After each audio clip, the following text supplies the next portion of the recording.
my favourite thing about the criticism of me being awake in chat right now is that you guys are also awake.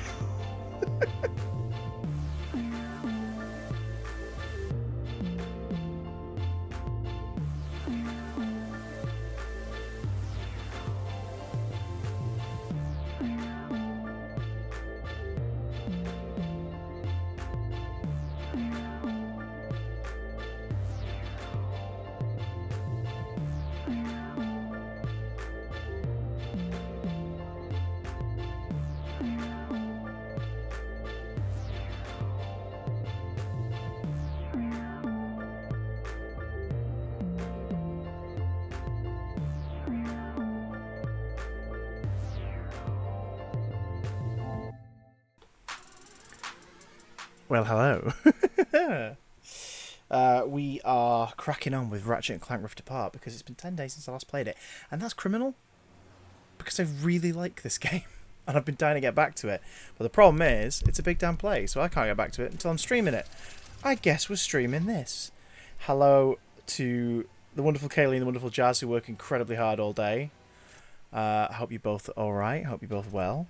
Hello, Purple Dalek. Please don't conquer the universe for at least half an hour. Don't forget to drop a host if you can, folks. I would appreciate, since we are up at bollocks o'clock. How's the frame rate looking for you? It's feeling alright on my end. That's a monster and a half, isn't it? Woof! Okay, we definitely need to pull up the weapons wheel. Oh god. Oh god. We've just started and already I'm regretting everything. What should we go for? This is very different from the other game I've been playing today. Which is Red Dead Redemption 2. How's your favourite Chris doing? Oh, bless your eyes. I'm okay. I've had a pretty decent day, actually. There's a puppet in this room that I need to take with me to Lincoln next week for the theatre. So I had a catch up with my lovely puppeteer friend. So that was a nice surprise. I had a lovely tea and an evening watching the telly with my wife. And just kind of bathing in the semi-traumatic afterglow of yesterday's final Big Damn cast recording. So thank you to everybody who turned up to that, by the way. I know we didn't get around to everybody, but thank you so much if you did pop along. It really did mean a lot. How are you doing? Not sure if I can say tonight, I'd pop and say hi. I've been listening to OTBC recently, really enjoying it. Oh, who's that? Is that May Books or Amma Is Books? My god, a pile of sentient talking books. I'm glad you enjoy it. The long-awaited Series 3 with a few changes is on its way in the next month. For patrons, and then the month after for non-patrons. So do keep your peepers peeled. Thank you very much. Toby's second favourite. You cheeky swine. How you doing, gorgeous? Hopefully I'll see you this weekend. What else is happening? Hey, Yordasels Nevia for men. Could you TLDR the BDC? No. Listen to it. It comes out tomorrow night. You're a subscriber. You could watch it back here on the channel. Big Damn Cast is ending. This week's episode is the last one. Big Damn is not ending. There will be more things coming from us, but this week is the last weekly episode of Big Damn Cast. Frame it's good, you're okay-ish. My lovely, come here to forget your nonsenses by watching me punch space bullshit. Oh, your dad. Oh, I hope you're going through a vaguely symptomless period with that. That sucks. Sorry to hear that, dude. Ali May? May? Is that May or my? May my, me my mo, me mo my May. Right, sorry, we'll crack into the game. Give it time for everyone to catch up. How are we all doing? What is that thing? Hello? You alright? Okay, that's creepy. May like May. Ali May. So your name is May Books. May Books. May Spooks? Spooks. I'm just being comedically facetious and I apologise so much. So we can't go that way. Oh! Wait a minute. We've not played it for 10 days, so I'd forgotten, but we can do a thing. Amaze books. Gotcha. Woo! Alright, calm down, calm down, calm down. Let's see. No, what are you doing? What are you doing? Huh. Whoa! Oh my god! ABE always be exploring. I'm sorry, was that a Revenge of the Sith quote on purpose? To make a fine addition to my collection. I've just realised the laptop's in a weird place now since the recording yesterday. Your sister going through the Rona? Oh, sucks. My symptoms have been okay, just feel knackered and constantly feel like you're going to sneeze, but you can't. Extremely annoying.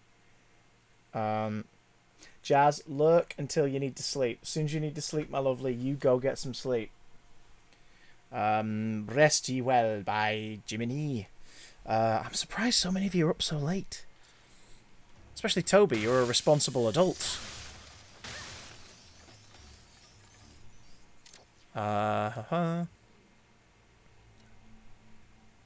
Music pack 2. Photo mode pack 3. Okay.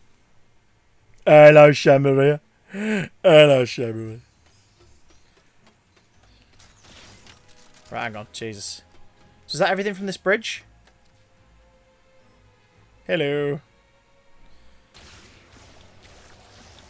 Yeah, I'm really confusing myself with the controls. It's been 10 days, and the thing I've been playing the most over the last couple of days is Red Dead 2. Maze Books, hope you saw my... Oh, sorry, yeah, Dad, hope you saw my Insta question.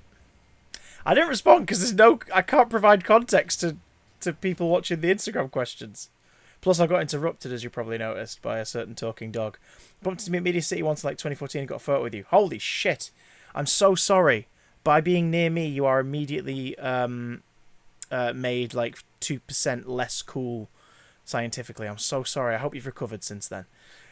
This is a normal night for you lately. Well, you need to sort that out. I need to go to bed early. More nights of the week. But the problem is, with streaming, tend to get a fair few more views when you stream late. So I have to sort of find specific nights. He was not cool in the first place, definitely no harm. Oh no, that's good! That means it's inverse ratio.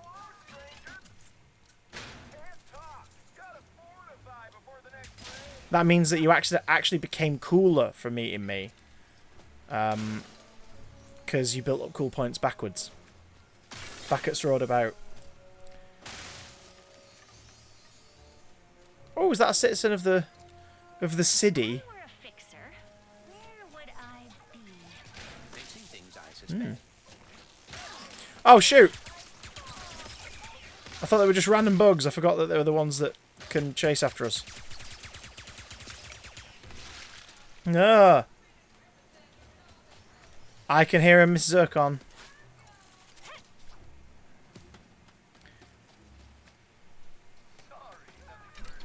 Okay, everyone here is terrified of something. Everyone here is shit scared. What is it that's... Ah! Acid! Boiling acid! Officials say knowing Yonko makes you at least 20% more intelligent. Well, I wouldn't go that far. Did you guys see my Instagram story today, by the way? And TikTok, actually. We recorded a thing on TikTok, too. It was a bit of a guest star that a lot of you know showed up on my thing. So that's where we need to go. So I'm going to take the other route for a moment. I like Doctor Who, but can't remember anything else I said. That's pretty much what people remember of me on CBBC, to be honest. They're like, I remember you said you liked Doctor Who, but that's all I could remember. Hey, it was a talking point. It was a thing we both liked, and you wanted to go, hey, I like that too. Completely fair conversation starter for meeting someone in the flesh. Oh, look! Was it a certain orange cat? No, it was not. How do I get back up? Do I get back up? Yeah. I do go back up. I think you worked for the magazine at the time. Yes, I was on Time Team at that point. Our feature ran till... like 2016, 2017 was the last published one of ours before our version was killed off with next to no warning by the editor.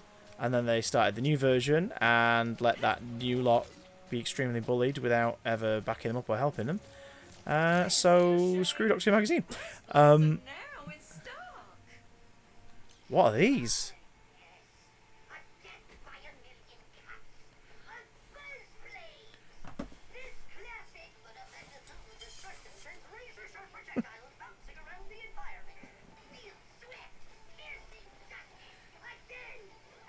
Can you hear this okay, by the way?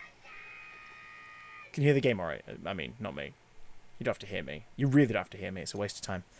Waste of time listening to me. Listen to the game. Listen to the bloody game. And maybe I'll show off my vulture. That sounds wrong. It'll all become clear soonish. So we can buy the Glove of Doom now. Ooh. Well, you can, sweet cheeks. Alright, I frickin' will. I will buy the Glove of Doom. We're getting close to unlocking all the weapons. I tried to see if my dad remembered you when I watched you on CBBC as a kid, and he says, is that the one who laughed a lot? Maybe? I mean, we definitely broke quite a bit, but, like, we also were so determined to get the sketches right that we tended to keep a straight face more often than not. I don't know.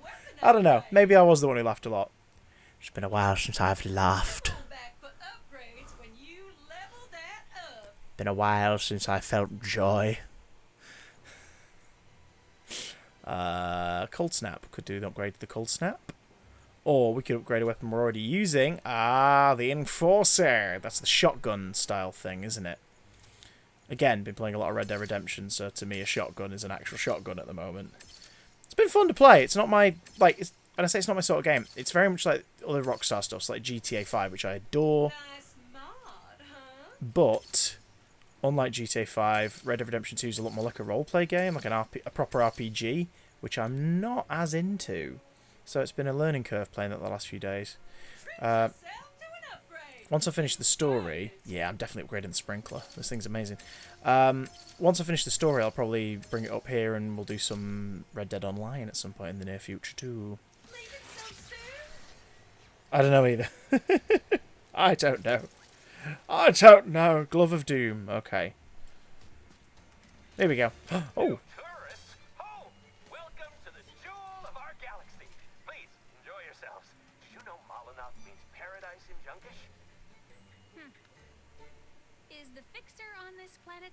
Quick question. Is the game audio doubled for you?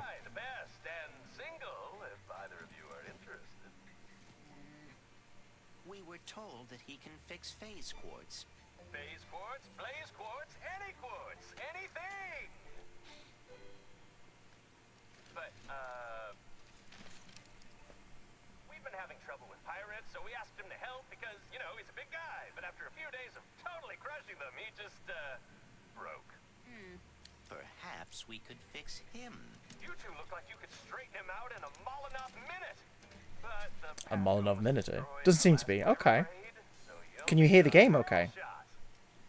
Oh, and I saw one in the smelting pits further ahead. Lucky you. Thanks. Recover the hurl shot from the smelting pit. Is there anything down here we can interact with? No.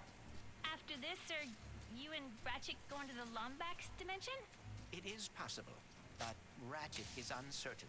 Perhaps he is afraid Wait, that afraid? Why afraid? it is complicated. Quick! What was for tea? Fish cakes. Salmon fish cakes. I will. Mashed potato. And we went for beans in the end. We were going to do either broccoli or peas, but we went, do you know what? Fuck it. 'Tis Christmas. We're going to have beans. And we did, and it was lovely. And we carried on with our very long-running YouTube show, Doctor Who Marathon. We're in a lovely bit of weird territory now, where we are... for the ones that are out on YouTube, for those who don't know, myself and my better half have been watching Doctor Who from the very beginning. Since 2018, we started this series of watching from An Unearthly Child, 1963, onwards, and we've been documenting it on YouTube as like a series of recap vlogs. And the I don't know what video this would be now. It's definitely like in the early hundreds, but we're or nearing hundreds. Nearing 100. We tonight finished Let's Kill Hitler and Night Terrors from the Modern Show Series 6. And Time Team, the last one of ours that was printed, was The Rebel Flesh and the Almost People, which is a couple stories before this. When we were doing Time Team, we'd also submitted all of our stuff and had discussions about A Good Man Goes to War and Let's Kill Hitler, but they never got used because the item was killed off. That was pretty much the last time I'd been marathoning this era, and that was like 5 years ago. So tonight we watched Let's Kill Hitler, which I was vaguely familiar with, having watched it in the last 5-6 years at some point. And then we watched Night Terrors, which I don't think I'd actually watched since it went out in 2011. That's the one with the young boy George and the things in his cupboard and the dollhouse. And I remember thinking that one was fine. I actually really enjoyed it on a rewatch. Like, really enjoyed it. So we've got to watch The Girl Who Waited, which I remember being amazing. That's the one we've got to watch next. And then we'll record our next video for that. And then we'll probably pick up our marathon when I get back from Easter Panto in 3 weeks' time. What else? We're also been watching Daredevil Series 3, finally. And we're going to try and fit all of Peacemaker in before I go away next Thursday. Because it's on Now TV. Anyway, for those of you watching this on YouTube in the future, it was on Now TV in March. So you should have been watching it in March. You should be watching the stream. You just finished your Buffy marathon for the millionth time. Cried of a spike as usual. Oh, we've not done a Buffy marathon. Like, we first met, my better half and I, in high school in a Buffy club. In the high school library, where like it was just marathoning Buffy and people voting for episodes and watching them and stuff. Yeah, sad acts, we know. And yet we've never marathoned it together. Should probably fix that, shouldn't I? 3 weeks till Easter Panto. No. 2 weeks till Easter Panto. April 1st is when rehearsals begin. April 8th is the first show.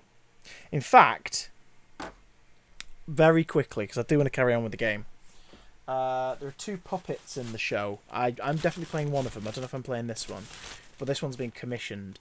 So one of the characters I'm playing in the Panto, if you want details, hang on, let's see if it comes up. It should do if I type this in. If anyone lives in Lincolnshire or near Lincolnshire, The Jungle Book, I wrote it. Not The Jungle Book, that was Rudyard Kipling. This play, I mean. This script for this Panto.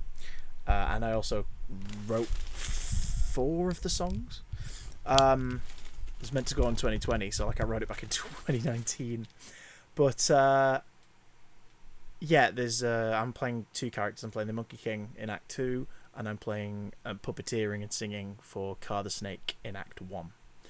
And I also have commissioned a separate puppet because there's a bird that features in it, and we thought, well, let's go Vulture, because it doesn't have any dialogue, it just squawks, but we'll go Vulture because then it's sort of homaging the Disney movie, but not legally, because there's a whole distinction you've got to make. I don't know if I'll be puppeteering him, it might be one of the kids, but this was delivered this afternoon. Look at his body, just sitting there.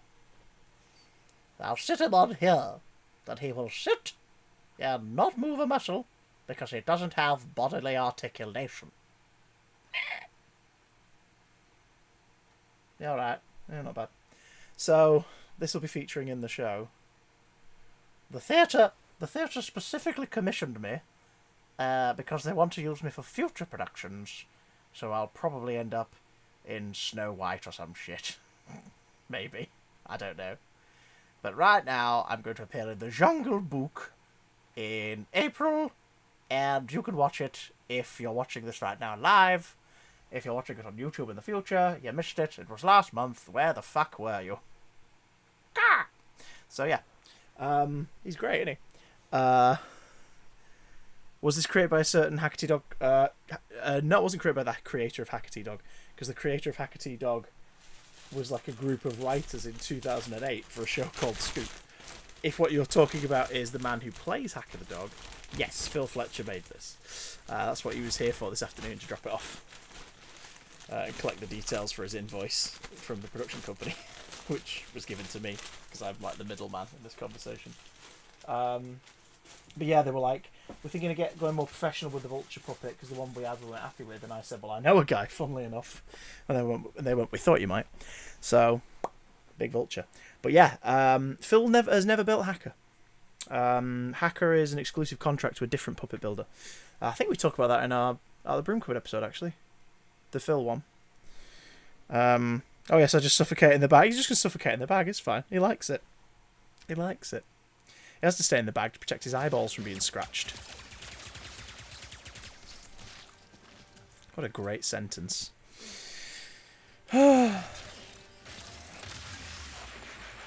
wrong weapon. That's not the one I thought I was using.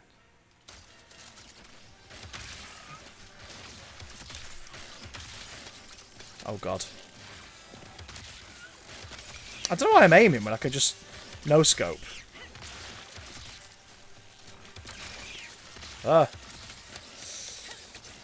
Oh god. For those who've not seen this before, it's very fast paced and it looks like a Pixar movie in real time. It's mad how good this game looks, isn't it? Oh god. I'm gonna hit it with the ricochet. Right, so it wants us to go that way. And if anyone's ever played a video game with stuff that could be found, y'all know you should always go the opposite way. No way to reach it. Time to improvise. Because if you go the opposite way, there's plenty of stuff to find. Yeah, so again, just to reiterate,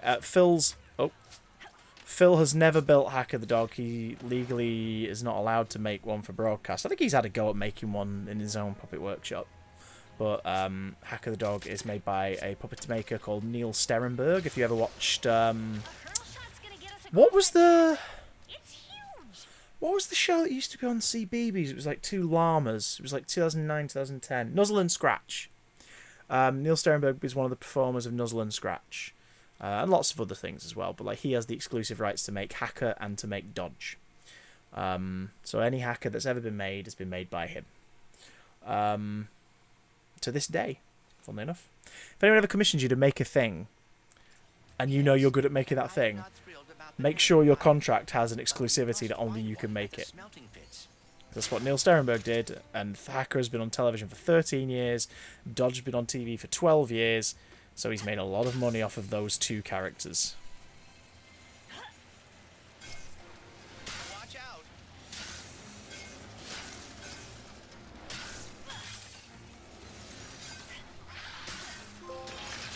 Hey, alert the sponsors, we did a trick.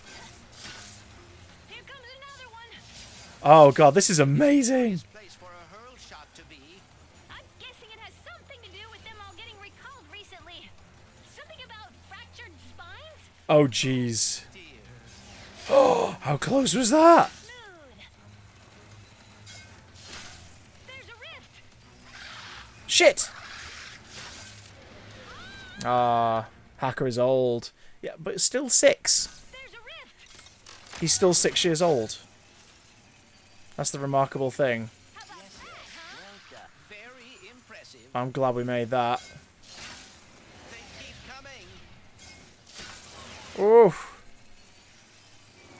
Your Hacker is 13 years old, Here comes the jump. but also Oh dear. perpetually 6. Exceedingly dangerous. Just hang on. How cinematic is this sequence? I am afraid we may end up in a smelting. Great. Amazing. If you think others enjoy this and you want to know how to host the stream, have a little look in the chat, type in !host, all one word, Oh dear. and you can find out how to host on whatever device you're using. System seems exceedingly dangerous. Just hang on. It goes straight to the smelting pits. I am afraid we may end up in a smelting pit. Woo! Oh my god, that was really cool. Made it. That was really cool. How cool was that sequence? That was beautiful. Is that a pirate? No. Oh. Avast ahoy, yo-ho, yo-ho, our time has finally come. had to go break bad for the fixer is all but done. Look here, mate. Space pirates, This anyway. looks useful. In fact, I've a notion that it be crucial. And they rhyme. Fate has brought us together again, ma petite rivette. Guess fate really loves seeing you get your butt kicked, Pierre. Ah! Yoo-hoo! Pirate mateys, attack! So I am curious, who here The pirates are waiting for scrap. is one of my kids, if that makes sense. Like, who here is Perhaps it would be worth using the high ground here. someone who grew up watching me on CBBC? I'm curious. Looks like we're gonna have to get Let's use the ricochet.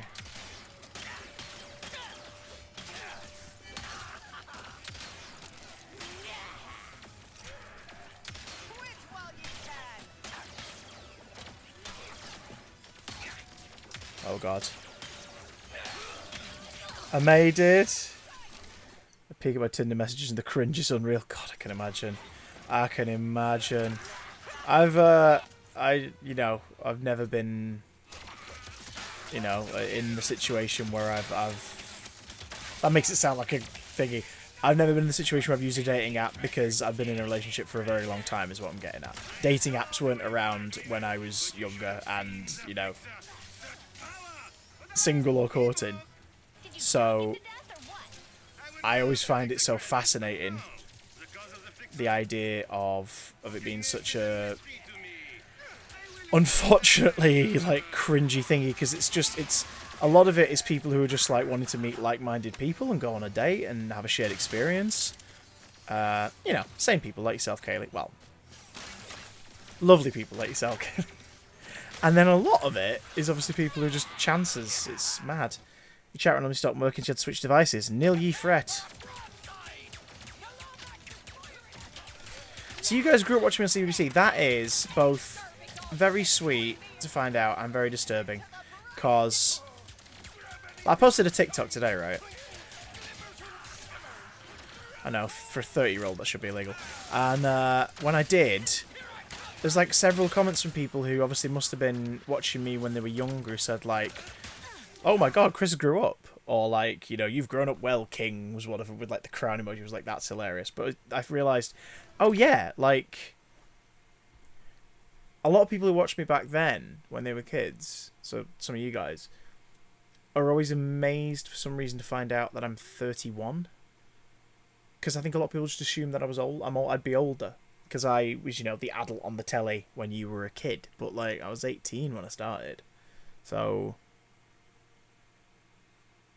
it's weird, isn't it? The audience disconnect thing. Also, it makes me look young whenever you see me in my office and I'm surrounded by actual toys because I am a giant man-child. We're here playing Ratchet and Clank on stream, so that says everything.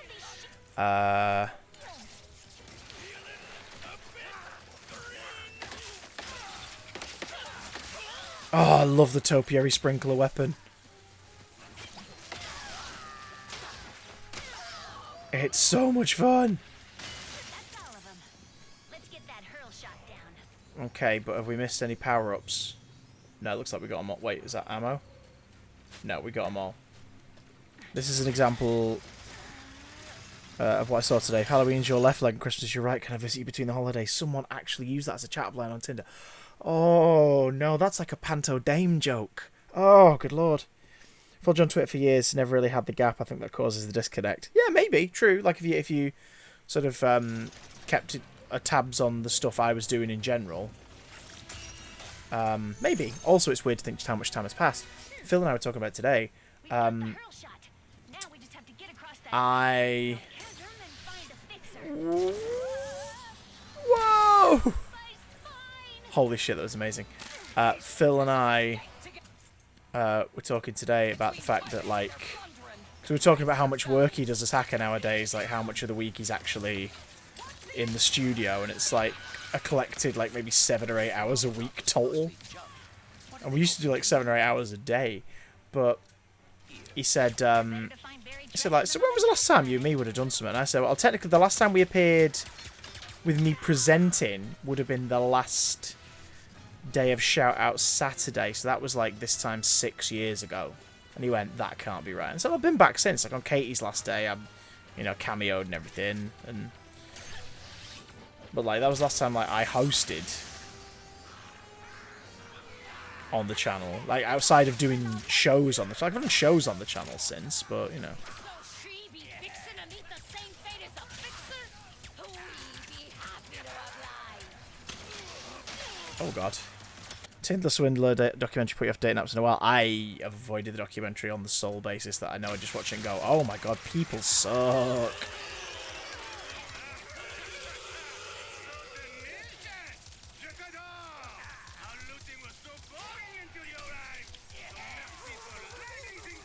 Just gonna electrocute them all.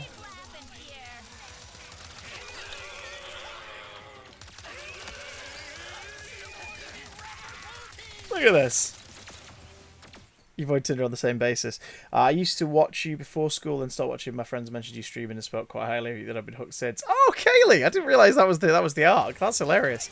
So a friend was like, you know that guy streams on Twitch, right? And you were like, my god, what a painful image. So that was a quote of a very specific comedy sketch from like 7 years ago.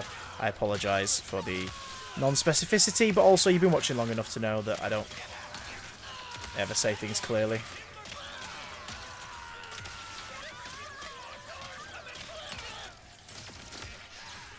Okay, this is actually really tough. How the hell am I meant to... Wait. Oh, the Glove of Doom!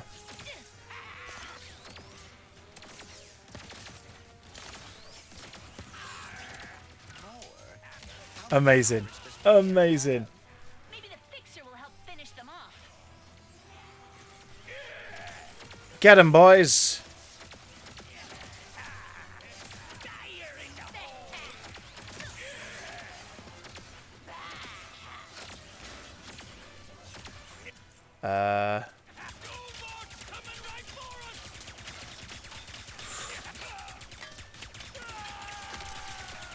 Headshots. There we go.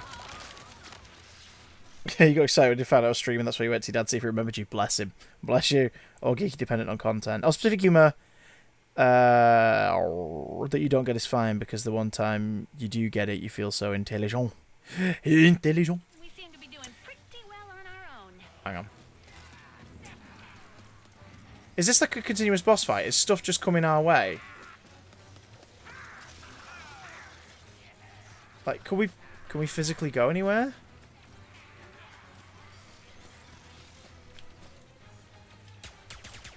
Yes, we've got to wait here for a fight to finish? Wait, where do we need to go?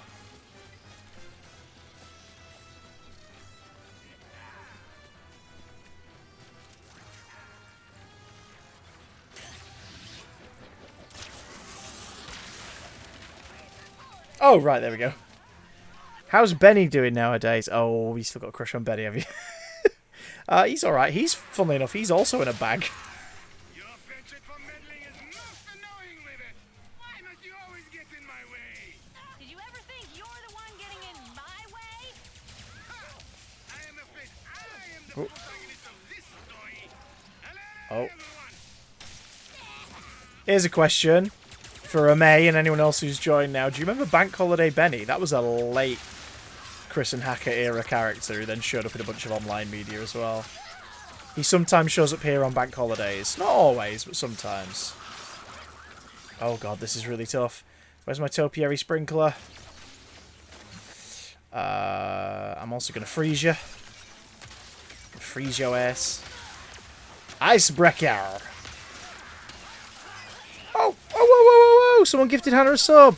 Hannah, if you're a subscriber, then you know what that means. That might be on Ian's little spree last night. If you're a subscriber, you get all the cool emotes, you get access to all the past broadcasts, and you can join us on the Discord. That's how you can do it.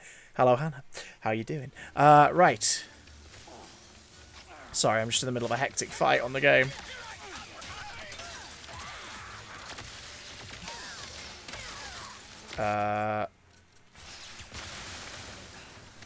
Give me all the ammo and the dreams. We need indirect thingy. So, Mr. Fungi.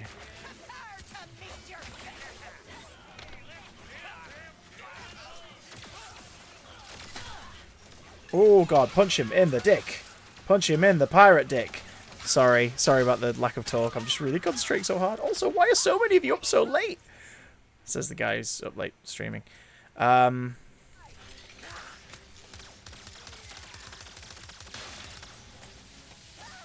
Did that get him? Wow, we just exploded him.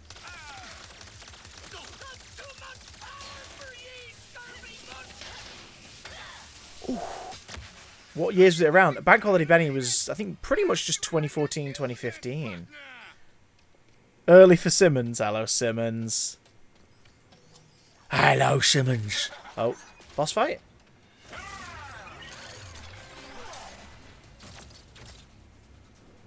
I'm sorry, is that a giant furnace? No, we are not. Right, what's the new thing? The cold snap,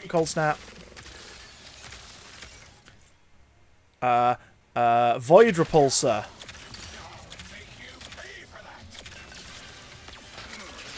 And we just leveled it up finally. Quick, Glove of Doom! Send a bunch of robots after him. Glove of Doom! Ah! Holy shit! You might have been aging out around then. No, I get you. I feel you.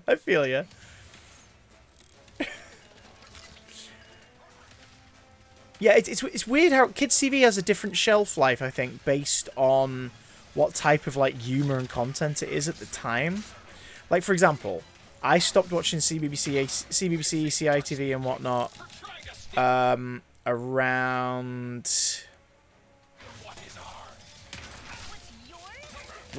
when I was, like, sort of 12, and then it was just kind of on in the background for a couple of years, because it was just part of your routine. Get to the end of the day, on a you know, school day, and you know, you sort of stick it on in the background while you're doing your homework or your coursework or whatever. And then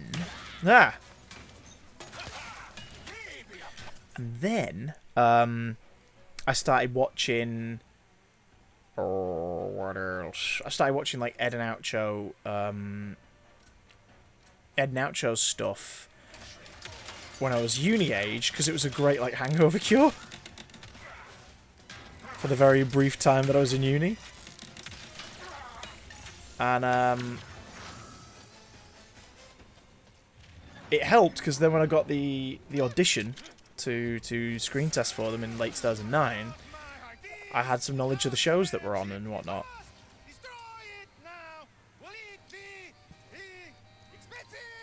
OG Horrible Histories is god tier television.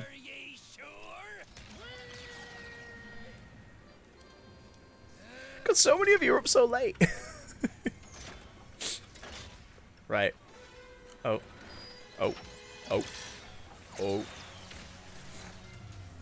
Yeah. CBBC shows I genuinely liked included the original 5 series of Horrible Histories, Idiots Assemble. We're in Little Junktown, according to a prompt on the screen. Nice one, Bolts. I'd be happy CBBS while doing revision? I understand that. I feel that. It's calming. It's fun. It's light. It's gentle. Sometimes it's really, really good, like, Hey Dougie.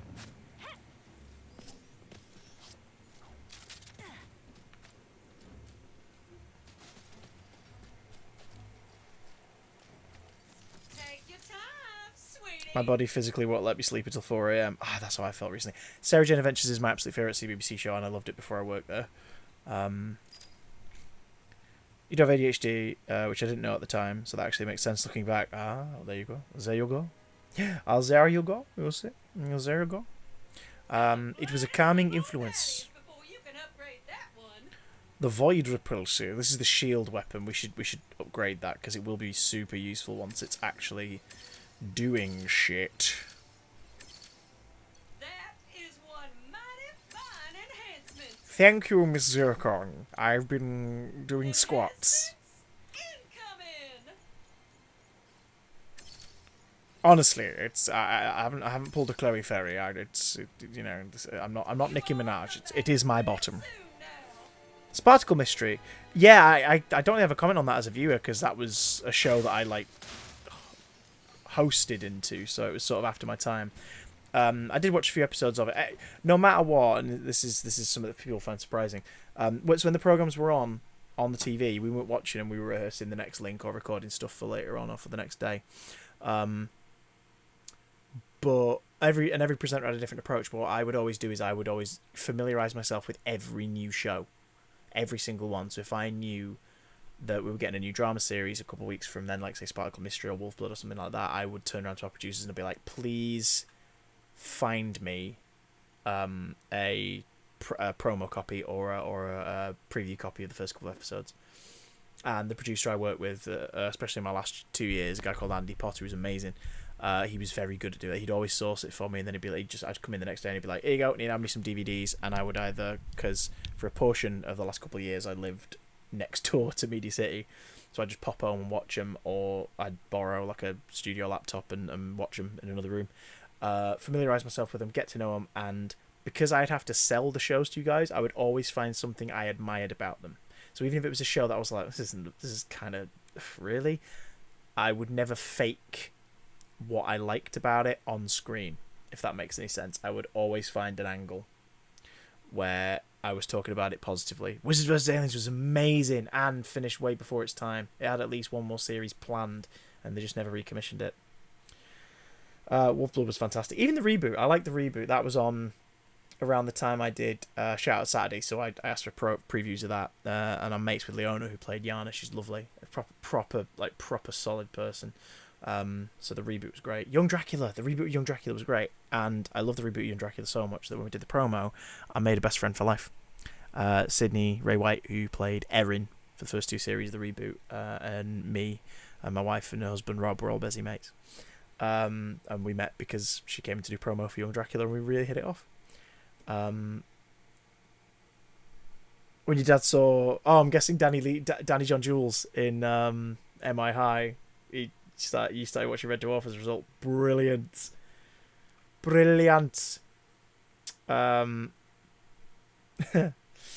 kids would be able to tell. That's definitely smart. Yeah, the viewers know if you are winging it. Like, they know if you're just making it up. Kids aren't stupid. Might be a bit dim, but they're not stupid.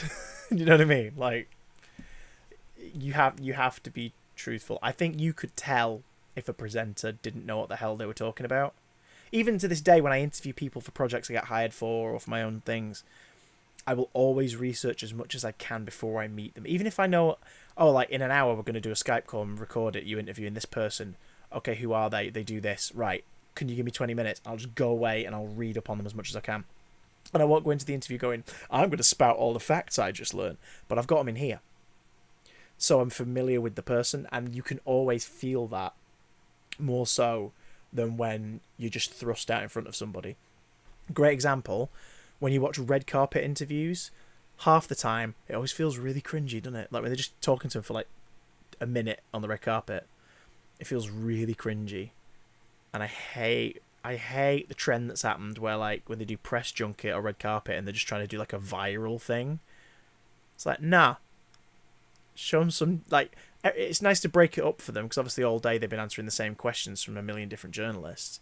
So it's nice to break it up and do something a bit more fun and unique, but don't force it, because it just shows that you've done no research into what the thing is that you're actually there to help them promote. And it's just really painful. Like when people did press junket stuff for Spider-Man No Way Home, and were just like basically saying to Tom Holland and Zendaya, like, you know, so what's it like? You two are an item. It's like nothing to do with what they're here to promote. If they organically bring it up in the answers to questions, fair enough. But like, stop trying to get stuff for the gossip headline. Have a chat with them. They're there to talk about this film they've made and that they're selling to you and that they're hopefully very fond of and proud of. Engage with that. Engage with them. You know, meh. Robert Llewellyn showed up as the Prime Minister, and I think it was a couple of episodes of MI, actually, wasn't it? Anyway, we are nerding out about shows. If I get flippant, I'll tell you what shows I thought were shite.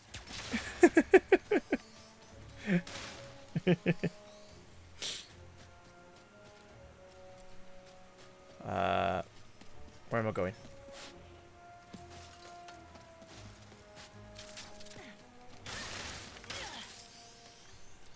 I have to stick around. Don't stick around if you need to get some sleep. I will not be held responsible. Right, here we go. You ready? Ooh. Wait a minute, there was a ledge back there that I was unaware of previously. Fixture being a giant robot is not what I expected. Wait, I want to go back there. I want to go back there. I want to go back there. What was that one that had googly eyes on food? Ah, we can't go back.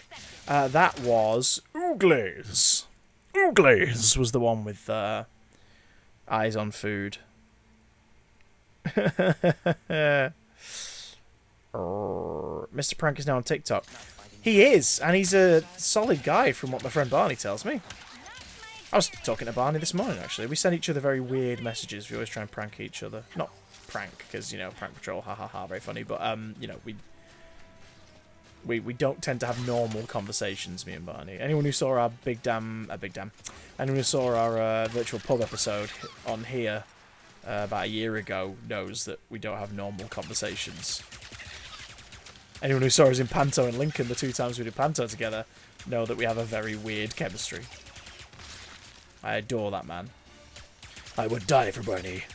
Instead of, you know, Riley.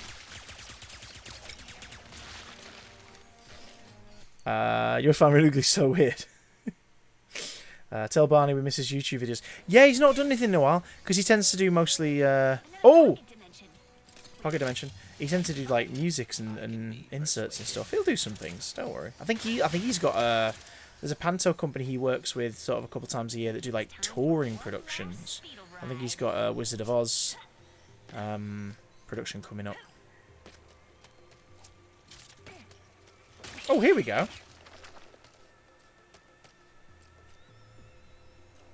Oh, Shittington.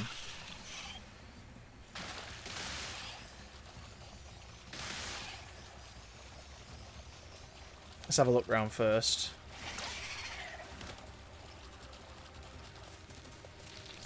Shit! No! No! A Speedle's gone! Can we... I'm sorry, can we actually manually climb to get to another Speedle? Or are we fucked? I think we're fucked. Yeah, we're fucked. We're not meant to be over here. We're out of bounds. Yeah, we need to die. Here we go. Nah, damn it. Barney Howard was almost when people ask me who I wanted to be the next Doctor as a kid. He genuinely is a big Doctor Who fan as well, as Barney. And showed up a couple of times in it, too. How do you when people treat celebrities as ways to be relevant by asking really personal things and try to dig up personal things to put in the spotlight?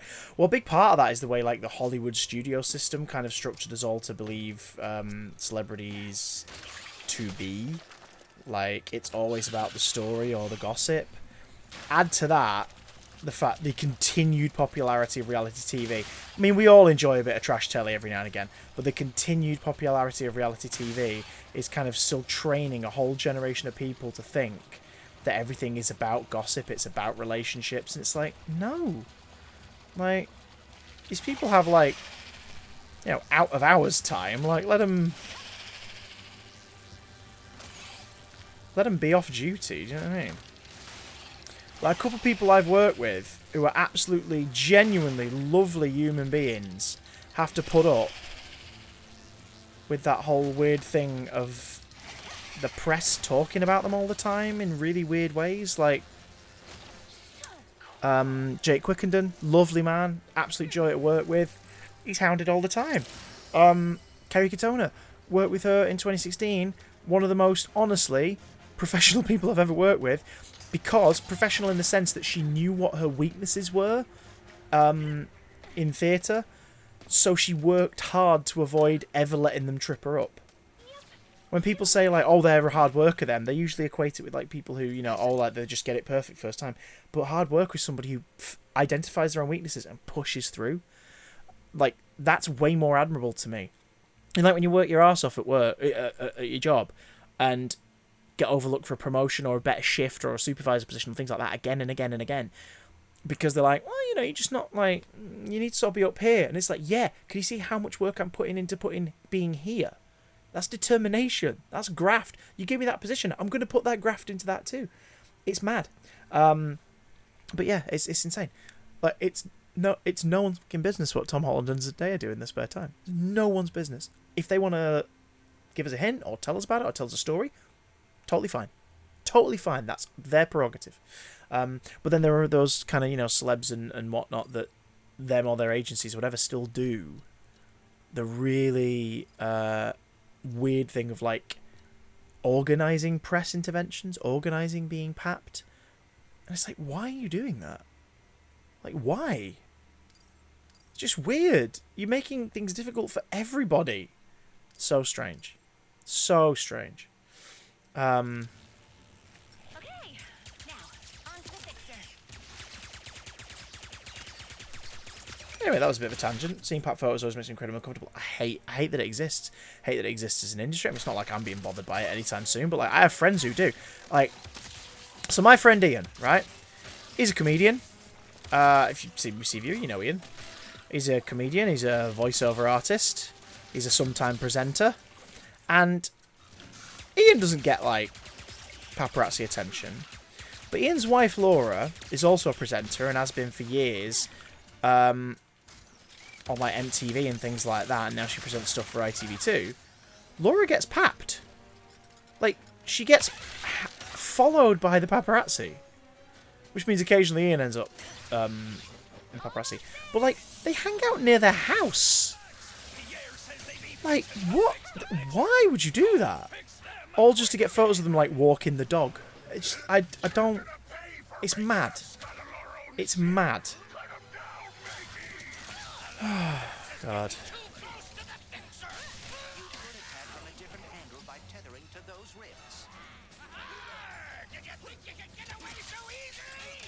Keep them coming, Pierre. I'm just waiting for you to come down and fight for yourself. Where's the topiary thing? Scuttling you fools would be too easy. Or there's a fool there to fix the fixer. Were you saying something, Pierre? I stopped listening. God. How will I go on without my glasses? Good thing you'll never have to find out.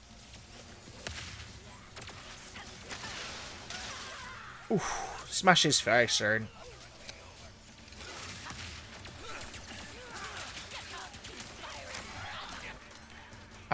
There we go. Some people watching this now going like, what do you think you're talking about? Play Ratchet and Clank. Why are you talking about the paparazzi? For women, it always seems to go along with the comments on their opinions. Yeah, gross. Absolutely gross. Absolutely gross. But there are entire industries built around it. And it's been perpetuated, sometimes by the women and the men occasionally. And by the guys, gals, and MB champions, It's sometimes it's been perpetuated by them or their representatives. I mean, there's a reason why. And again, like, power to the individuals, right? Good on them. No judgment on them as people. But, like, reality TV, I just can't fathom it. I can't do it. Because so much of it is just like, you come out of it and then you have to spend all of your time dealing with the aftermath of doing one show.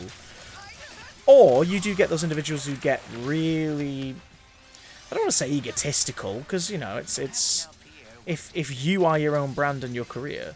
But it's just that whole thing of their entire life becomes maintaining how people perceive them. And it's so strange. It's so weird. Like, and you wonder why so many of them go, actually, do you know what?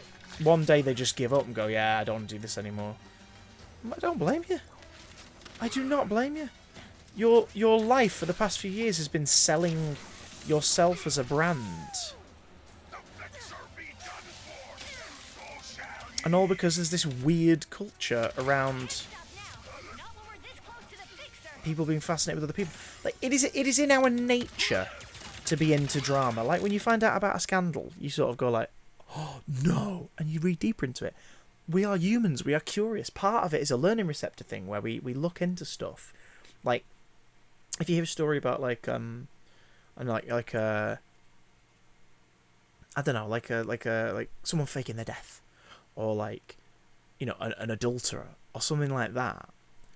It's your brain going, oh my god, what if? It's like you're assessing the situation subconsciously and going like, what happened if I went through that? Or what happened if I took part in that? What happened if I did that? Like, that's what your brain is doing. That's why it's like called juicy, because your body's going, oh, information, tell me. Like, that's what it's about, really. So it's addictive to a degree. But that's what fiction's about. That's what gossip between friends, family, like local, you know, neighbours and things like that is about. To turn it into a culture, it's bizarre. The only reality TV show I watch are The Circle. I've just started watching Survivor. I feel like they're less about people and more about the strategy, so maybe that's why. Maybe. I mean, again, I don't judge anybody for enjoying reality TV. I just can't. I can't do it. I've never been able to do it. I think the last time I watched some reality TV kind of like by appointment was like series 6 of Big Brother. Like, this back before they started just torturing the contestants, and back when it was a surprise when someone turned out to be weird. Do you know what I mean? Like, it was genuinely a surprise when someone turned out. I think series 6 was the one where, like, the weirdest thing that happened was a lady called Kinga pleasured herself in a jacuzzi with a champagne bottle, and that was like a, what the fuck just happened? And it was, you know, that was the weirdest thing. And then later seasons of Big Brother just tried to cast people who they thought would do weird shit. And that's when it becomes this is a freak show. Like, this is mocking people for being who they are and trying to catch them out in some weirdness, as opposed to the sort of social experiment odd TV program that the initial version of the show was, you know? It's like, I understand, like, Keeping Up with the Kardashians as comfort viewing, but I myself couldn't personally sit there and watch them talk about their incredibly first world problems again and again and again, week in, week out. I just couldn't do it. I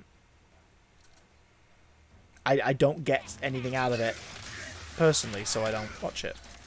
And as I say on our podcast all the time, you know, we do a pop culture podcast, Big Damn Cast. As I say on our podcast all the time, when it comes to something we watch and I don't like, I wish I liked the things I don't like. No one goes into anything wanting to hate it, and more power to the people who do enjoy it, because they got something from it, you know?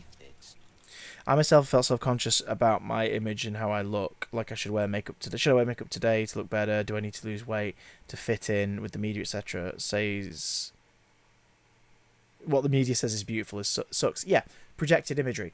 There's a difference between being like, you know, like having health issues or something you need to monitor, like just something you need to keep on top of in some way, and being told that you are not attractive or perfect or even default. Do you know what I mean? Like, whenever I see someone fat shame like a plus size model in the press, I'm always like, what are you doing? What are you doing? Because unless they've come out and said, oh, I have like health difficulties because of my weight or size or stamina or what have you, general fitness, unless they've done that, there is no indication that their life is under any strain because of the size of their body. Do you know what I mean? So why are you turning it into a thing of saying, oh, it's a bad representation, it's a bad message to send to kids and stuff? It's like, no, it's a bad message to send to kids. It's to say that if you look anything like that person, you are bad. That's a bad message. Like, what the hell? It's bad parenting. I wish I'd have been old enough to have seen the first few seasons of Big Brother as they aired. Yeah, it was a cultural phenomenon when it first started, because it was just like, this is weird. Because again, it was a viewer POV kind of thing. It's you going, oh, what would I do if I was? Oh, you were like, what would I do if I was stuck in a house with a bunch of strangers for a few weeks? Like, would we get on? Would we argue? Like, that's what it was about, and it was really fun. I recently found out my friend had drama with Trisha Paytas before they went on Big Brother. He was very interested in that gossip, not gonna lie. Trisha Paytas is an odd one. I'm gonna use their indicated preferred pronouns of they them. I don't know if that's changed since, but there was a whole thing with that where it was like, is this just for attention which in itself, I hope not, because if they're living their truth, amazing. But if it's just for attention, then that means that they're trivializing self-identity and gender identity for the sake of clicks. And the reason why people speculated that it was for attention was because the last time they'd made a change like that, it was saying that they had dissociative identity disorder, when they clearly had just kind of randomly decided, shot footage of their alters, like eating food and snacking on food when they were, you know, busy and all this sort of stuff, and you're like, this is weird. And then they came out as non-binary, and you're like, are you though? Like, if you are, great, you're living your truth, but it seems awfully similar to the time where you came out as having DID in a very clickbaity kind of way. You sat on the stream and read every single one. Holy shit. Your friend, is your friend a YouTuber? Because they sort of have a follow-up question. How exactly will we fix the fixer? We have to turn him on first. Was he turned off because he was broken? Huh. This must be the fixer's on switch. Ooh.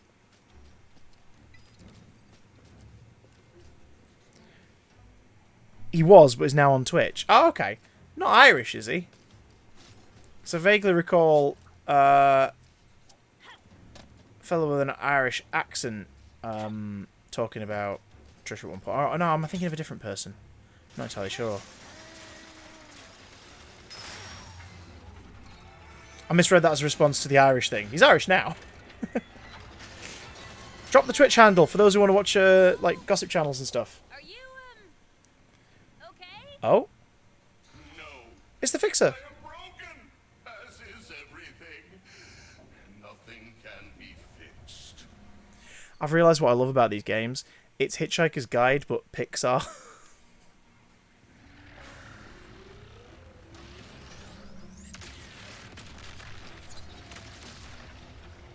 Oh my. Oh. Oh no. At least the pirates Yeah, are taken care of. I am broken as is everything. If that is not a Twitter bio. Yeah, Trisha Paytas is a very problematic individual. Junk ahead.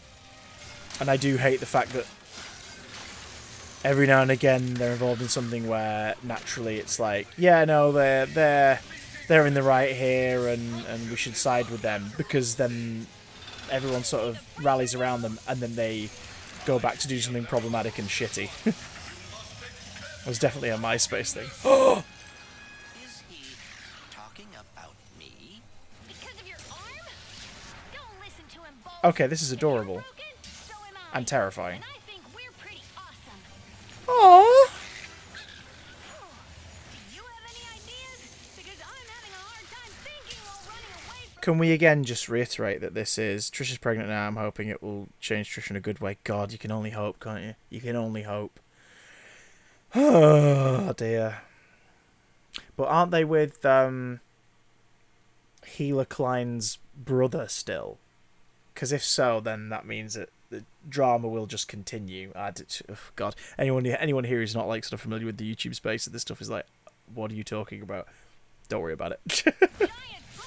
like there are all these content creators, especially American ones, some UK ones as well, but especially American ones, who just constantly do shitty things, and every now and again do something not shitty, or are the ones who've been crapped on in relation to Summit, and I'm all ears. everyone gets on their side again, but they're still problematic as hell. Like, Logan Paul has used his platform to say genuinely good things since having a podcast. But can we please not forget all the other shit over years? Oh my god. And it's not about, like, people can change. No, it's they've not changed. They just sometimes do good shit, sometimes do bad shit. Trisha Paytas, another one. Gabby Hanna, massive example.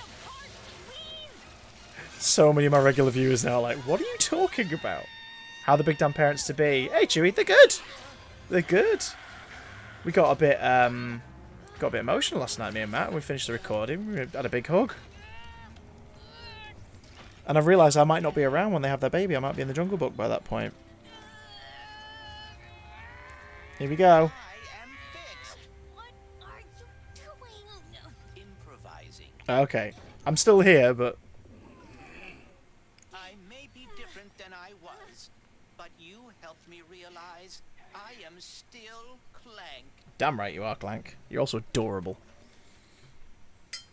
I am quite relieved.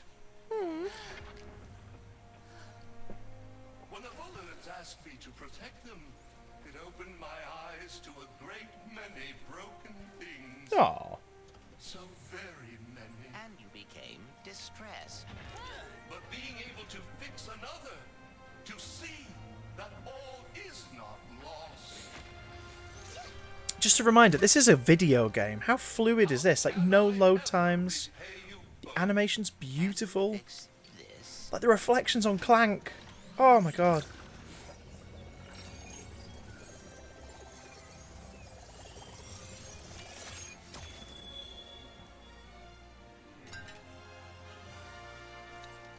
Thank you.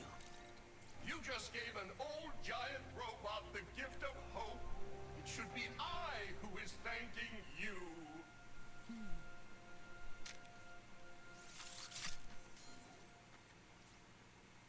Is he just like hanging out in the chasm? Get back to the ship. Emotional support robot. Yes. Oh, I hope Ratchet had an easier time building a new dimensionator. Give that robot a damn Oscar. So, are we gonna talk about you rescuing me back there? I did? You did. Looks like you're a natural even in my dimension. I thank you, Rivet. Sorry, I just want to get all these crates up here. How freaking cute was that? Could we get some Bruceys for the giant robot having a personal revelation there, please? That was cute as sin.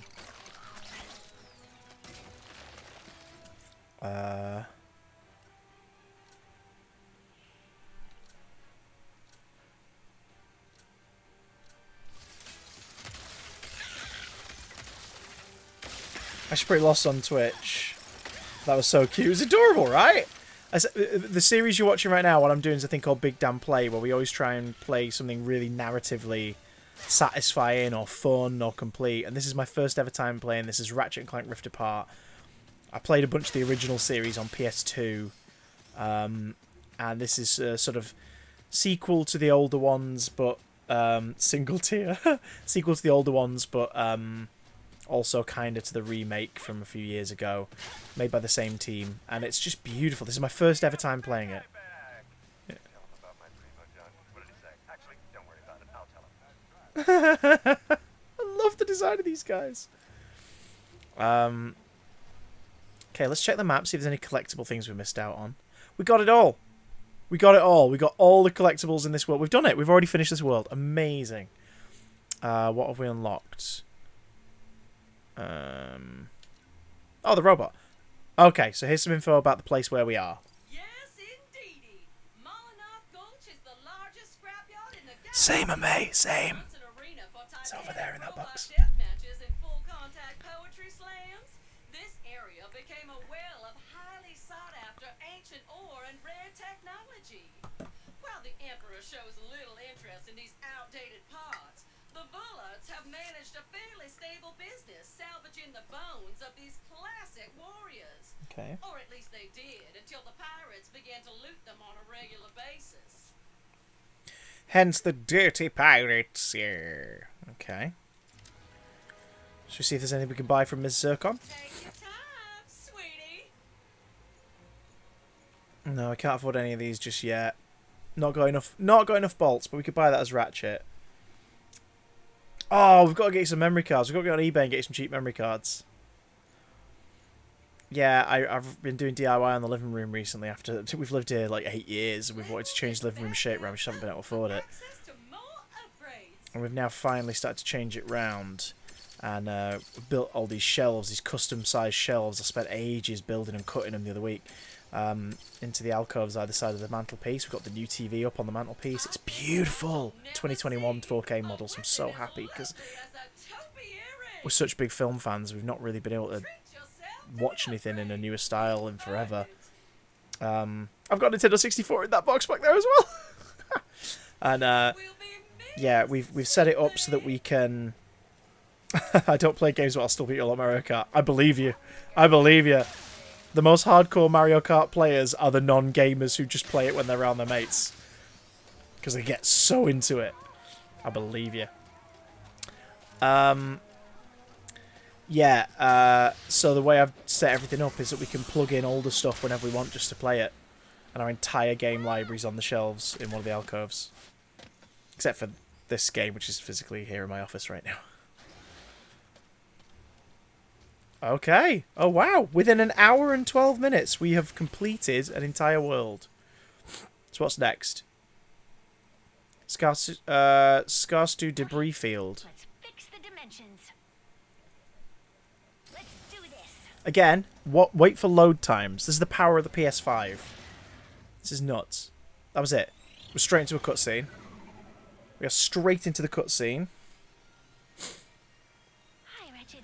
Hi, Ratchet. That was it. That little blackout there was the load time. What are you doing? Nothing. Just thinking about building the Dimensionator and saving the universes. How beautiful is this? Nervous about meeting Ratchet? What? Yeah. Baby Mario Cooper all the way. He is friendly, I promise. Oh my god, Clank. Once we build It's the adorable, look at him. Dimensionator, he will help us find Dr. Nefarious. Right. Okay, this is cute as hell. Our adventure's coming to an end, Bolts. You two and Dr. Nefarious will be back in your own dimension in no time. This is so cute. Right. What haven't we got on this planet? 2 of the robots, 1 gold bolt, and 2 armor pieces. So this will probably be stuff we collect this time. The last time we visited here, that was not an option. Is that a pocket dimension? Have we ever done that one? It's got a tick on it.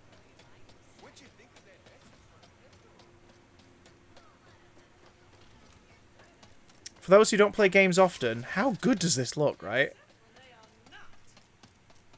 Hey, Miss Zircon. Bye, Miss Zircon. Also, Zircon Jr., whenever you hear him, when he describes... Oh! Hello? Whenever you hear Zircon Jr. describe a product in the videos, it's the guy who voices Invader Zim, and it's just his Invader Zim voice, basically. Yes! Okay, so we've got a Rhino Spybot. What are we going to learn from this Rhino Spybot? Zerkies, here we go. The hospitable history of Zerkies. Floating in the debris of what used to be Scarstu, thank you, Emperor Nefarious. Zerkies is a family-run rest stop for galactic travelers who wish to remain off the grid. Yeah, Kaylee. With refueling platforms and a full-service restaurant, this establishment caters to smugglers, pirates, resistance members, and anyone else wishing to try the best flurberry pie this side of Santa Fe. Finally, the Flurberry pie. has brought some unexpected changes to the establishment. But when your clientele is largely comprised of criminals and freedom fighters, having your dining room in another dimension is quite a perk. Okay. Oh no, don't jump. Here we go. God, this is so beautiful. Not a flex. Remember, I got this from that job that has ended up finishing. But because they technically owe me like 3 months of contract still, they've not asked for it back. So I think this is them subtly going, just let him keep it. Like, we owe him money. Just let him keep the PlayStation. Oh, they're finally meeting. What's it? Hey. Hey! Oh my god, Clank and Ratchet are going to team up again. Hi! I have Clank. Look at his little face. Oh, pal. I am fine, Ratchet. In fact, I am beginning to like my new look. For the record, I found him like this. Come on, I knew you wouldn't hurt Clank. Pretty sure you're me, after all. Wait, What makes you so sure you're not me? I mean, come on. Oh, little kit. You got nothing. Yeah, I got Oh. Sorry. Rivet, this is... Kit, I have been looking forward to meeting you. Purple Dalek, to answer your question, I'd much prefer the money. Because then I would use some of that money to just say to them, by the way, you can keep this much, I'll buy the PS5 off of you. But I don't think I'm getting the money, so I'll keep the PS5. Me too.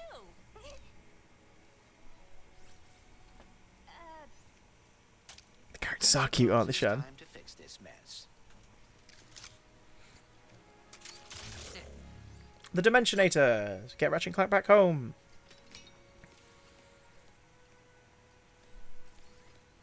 Because by this point, I've spent all the savings that we all put together in 2020 toward the PS5 through donations into several of the games we've played. Oh!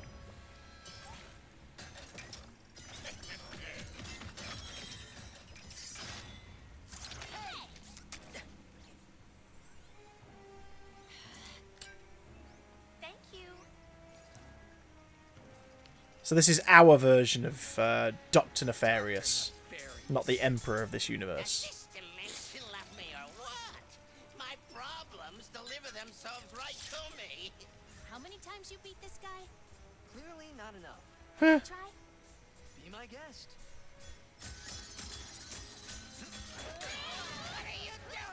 What's Scary Lollipop? That rings a bell. I think it might be a Steam game though. Oh, we're back in the arena, and again, look at that. We're in the fight.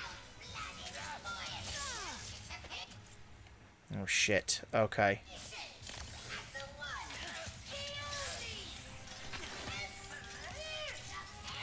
We are getting our arse handed to us.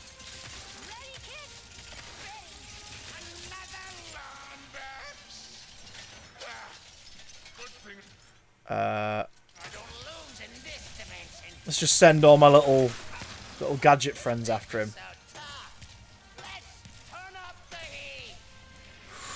Oh god, oh god. Oh, and I'm dead. Holy shit. So all of the dimensions are just opening and a shitload of guys are falling down. It's like you're in a video chat and then at the end it comes up with your location. Oh god, that's creepy. Oh god. Yeah, I'm not playing that on stream. Jesus. Doxing. This is not looking good. I've got it covered. I'm totally fine. Okay, this is insane. Look at the smoothness of this. What did you do with the Emperor? I'm dead. What did you do with the Emperor? I never met the guy. Yep, definitely buying. Yeah, I really need to concentrate. Sorry, folks. Oh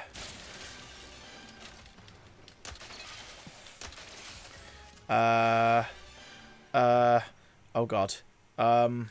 Quick, Mr. Fungi, do your thing.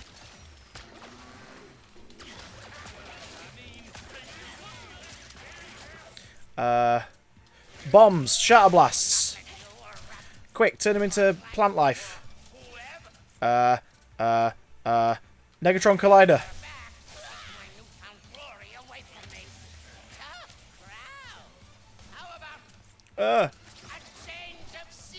No. Oh shit.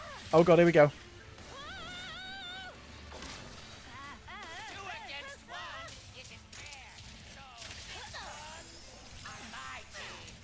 Nice, Grunthor. Are we on? Oh shit. Okay, Yep, this is where I'm from. Funny story. Wait, maybe I should focus. Are you just chatting? Pretend I'm not a threat. I'll show you. right. Oh shit. Oh,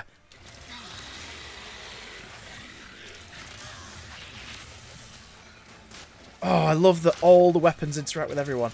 Oh my god, sorry. Hey, Captain Ironbrew, I'm currently stressing out at this boss fight. When you say you need to concentrate on the first instinct to type the word banana in chat. Banana. Banana.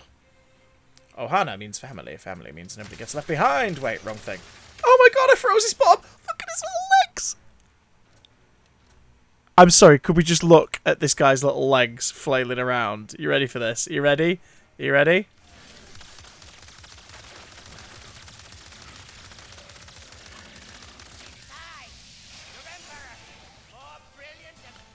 Oh god. Where is he?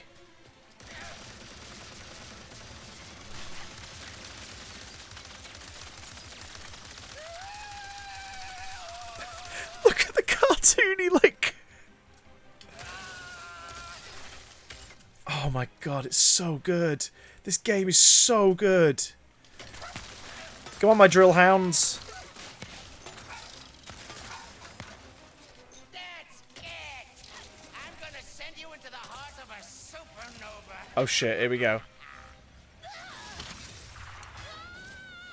Just look at how this looks. Holy shit.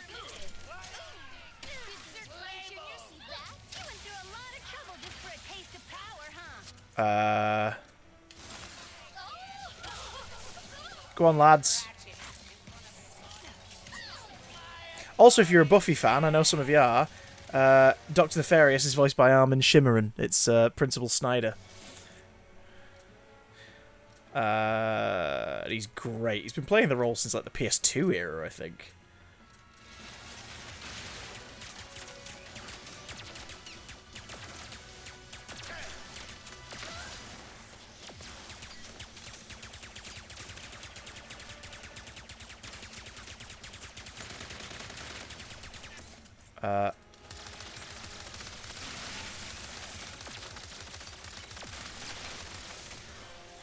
Oh god. Spike or Angel, pick one. Angel.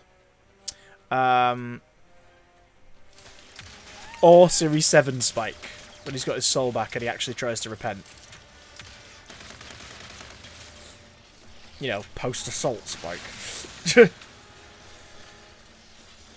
Like, final episode, I love you, no you don't, but thanks for saying it, Spike. Oh my god, he's burning all my little robot dudes. But yeah, Dr. Nefarious is Principal Snyder.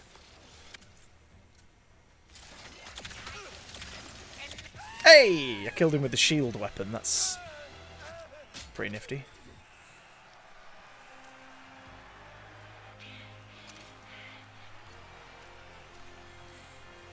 Okay. He's the big bad of the game. Why do I think this is not the final fight?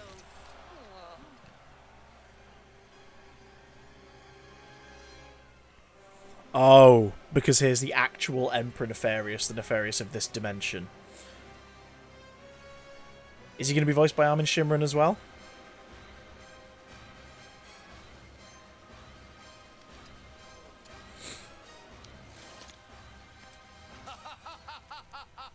Wow!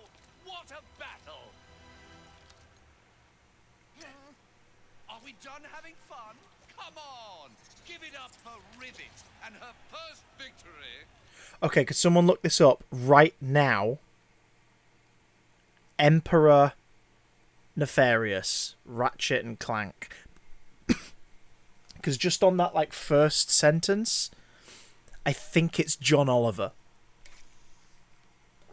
I think it's John Oliver. Just from that first delivery. Let's see.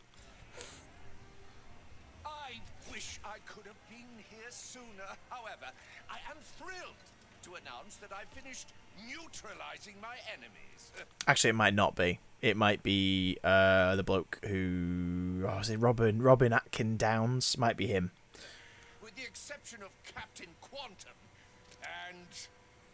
Anyway, when I heard that the Rebel Lombax was battling me, I had to... Come here, the universe, celebrate your difference. It's Robin Thingy. Yeah. Who was celebrating? Robin Atkin Downs. You mean them? Oh. Wow. It's sad how much I'm into voice acting, but like out of the hundreds of people doing it. Rebels for years. Let me help you wipe them out. Ah, my strange fan wants to assist. Tantalizing. Why don't we make this interesting? A home game, perhaps? It's going to Sargasso. I have to get there first. That was so evil, wasn't it? Just like zapped the audience into a portal. Rebel on that list. Go to Ardolis and find Pierre. He'll take you to him. Oh, so Ratchet and Clank are back together. And Rivet's going to get to know Kit. Wait. If we are going to face the Emperor, we should gather as many resources as we can. You're right. Maybe a good idea to hit the arena before we go.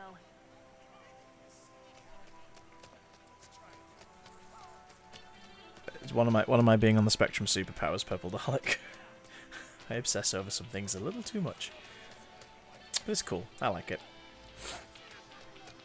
Huh. Smash glass. Where he came through. That's funny.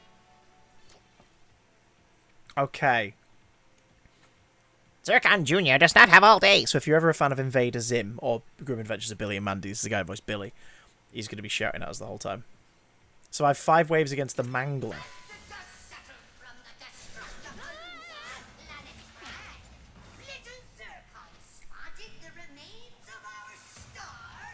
Shall we change our outfit? Fuck it, it's Christmas. Have we got another complete one? No. Oh yeah, wasteland gear. Nah, I don't like that. I like seeing her face. Let's go to what she actually looks like. Here we go. Yes, I may. Never recognised many people's voices, but instantly known it's Dave Lamb. Because he sounds like this! So I did chicken parmesan with spaghetti. Oh, Richard, don't. We had fish cakes tonight, salmon once. It was amazing. Never recognised many people's voices, but I noticed. Yeah, on the screen. Is there a voice acting job you'd really like? Oh God, no, any. That's the beauty of it. It can be any. I've loved the voice acting jobs I've had, and I would love to do it full time. I don't think I'm gonna get the chance to do it full time because there's not really a voice acting industry in the UK, and when there is, it's just certain people doing everything. Like my friend Moena, she does voices in like everything. She's like Peppa Pig's mum. She shows up in like all sorts of shows.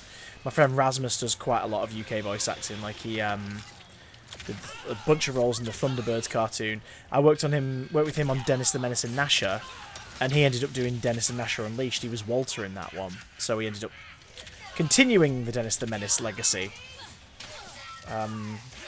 I didn't, unfortunately. Like me, Moena, and Riz were not asked back when they rebooted it. It's a shame.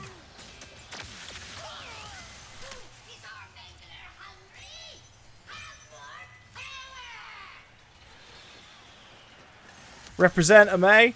Yeah, I just don't particularly talk about it because I don't know. I feel like it doesn't tend to affect my life in too big a way because I kind of, I don't know. I've got I assess things a lot. Like I'm a lot more analytical than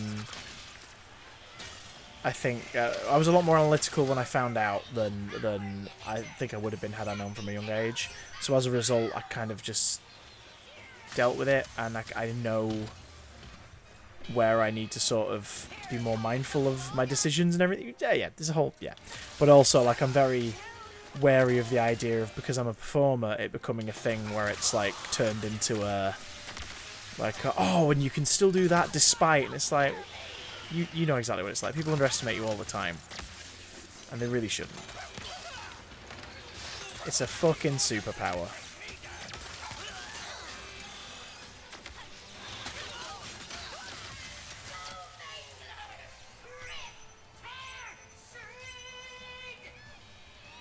Yeah, no, I feel that. I was in that stage about 10 years ago, so I feel you.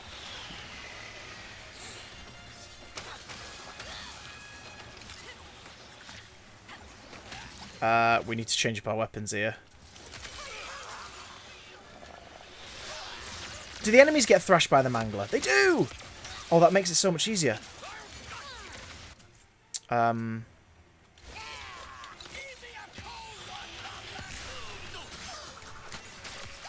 Oof. It's cute seeing these two teaming up, because these two haven't teamed up yet.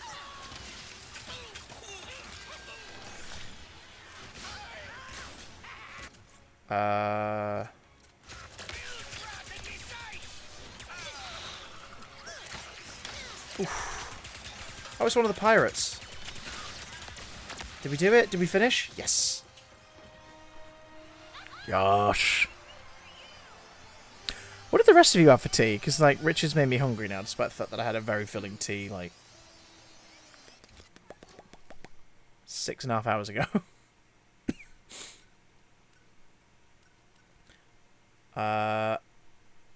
Kaboom Stick Blast. Defeat 4 waves of enemies using the Warmonger. Here we go.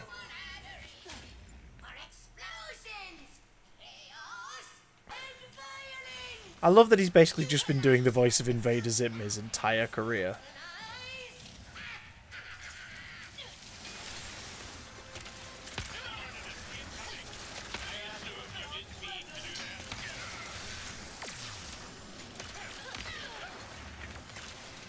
Oh god.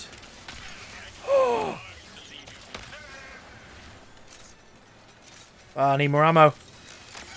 Ah! Did that just put me on a big springboard in the middle of the...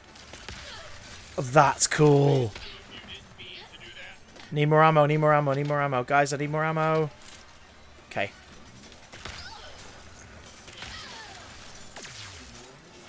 Ah, shit. Shit.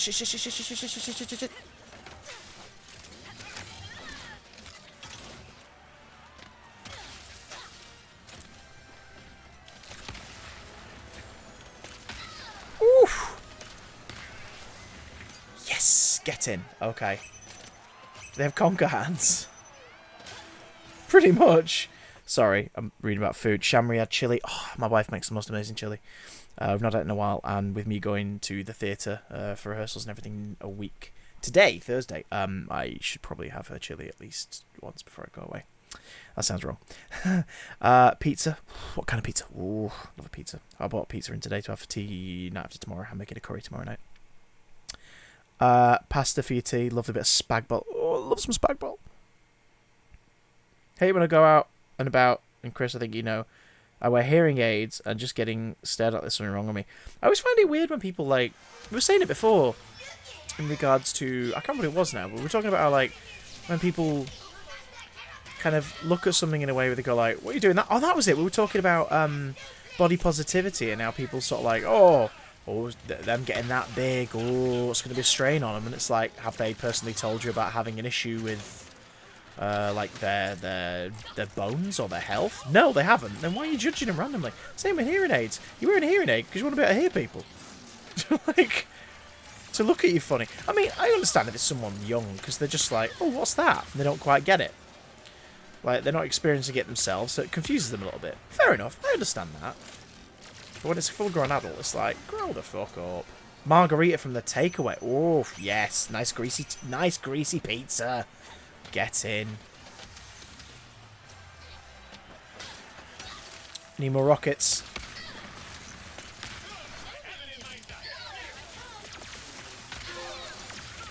Oh, got a trophy.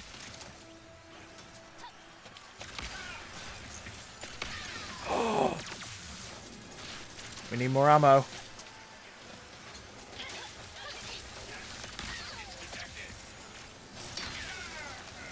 Quick, get out of the way, get out of the way, get out of the way, get out of the way. Oh! Pineapples belong next to a pizza. Rainbow glitter hearing aids. See, if you've got a hearing aid, glam up your hearing aid. You know what I mean? Like, show them how fabulous you are. Hearing aid fashion. Oh god, it's a boss level.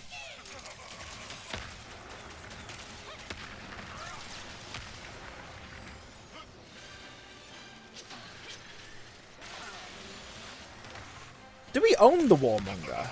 I don't think we own this weapon. Maybe it's one we can buy later and we're just using it now for the challenge. Oh my god.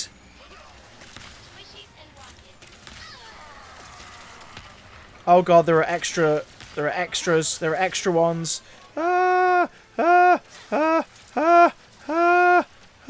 Okay.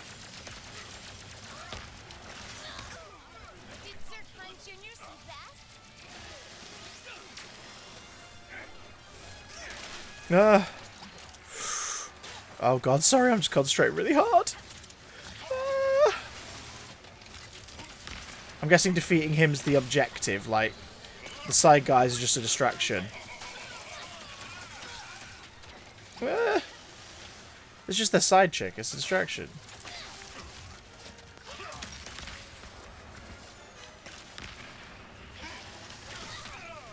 Yes! Yes! Oh, we did it, we did it, we did it, we did it, we did it, we did it, we did it. Oh! Get some of them sweet, sweet, sweet, sweet Bruceys in the chat. I love how so many of us are up late. What's going on? What is going on? Why are we all up so late? Actually, hang on. Yeah, 1 second. We have been sat here, well, I have, for an hour 37. It's time for a stretch. If you haven't moved around since this started, I have a bit of a stretch. I'm going to have a very quick stand-up. Oh, my God. Oh. Oof. Oh.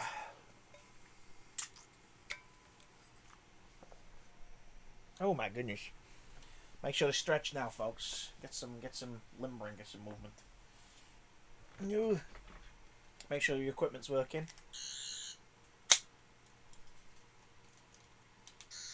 Yeah, seems fine. Oh, the spring load's broken on this one. Matt broke this the other day. Can I tune a Rick? Yeah, sure. Matt broke this mechanism the other day, and he was like, "Oh, really sorry, Cook." I was like, "Don't worry about it. It's fine. It's an old toy. It's like 10 years old at this point. It's bound to get knackered eventually, isn't it?" Let's see.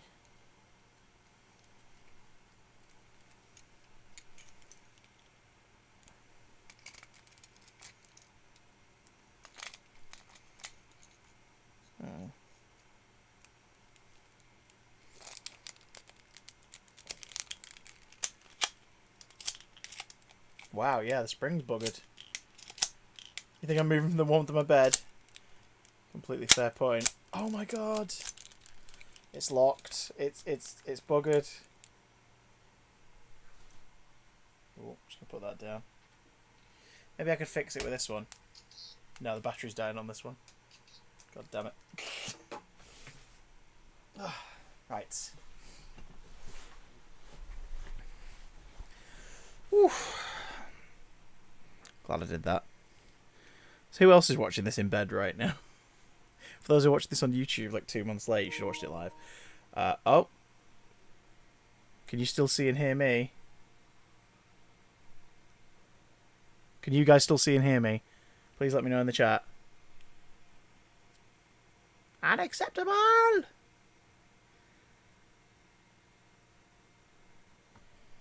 Shoot.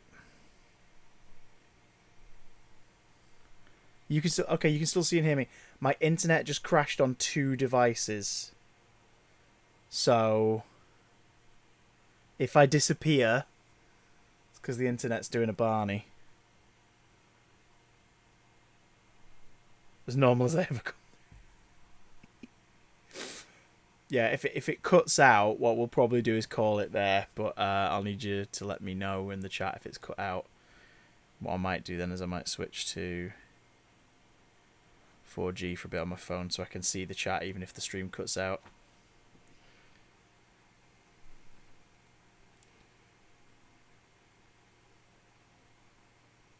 Okay. Oof. I spelled C there. I'm just waiting to get a response from one of you guys because like on my screen everything's fine. Like on my actual laptop. Yes. Okay, and you're hissing as well. Okay. The moment it drops, if it does, please let me know in the chat. I've got my phone on 4G now, so that even if it does, the Wi-Fi does drop out. It's because like before I did the stream, we had a Wi-Fi issue and I had to reset the router. Okay.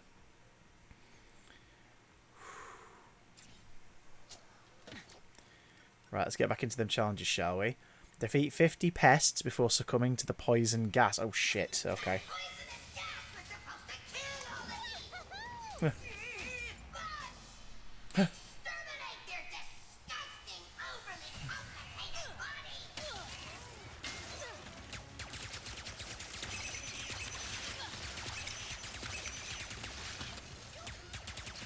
Oh god. If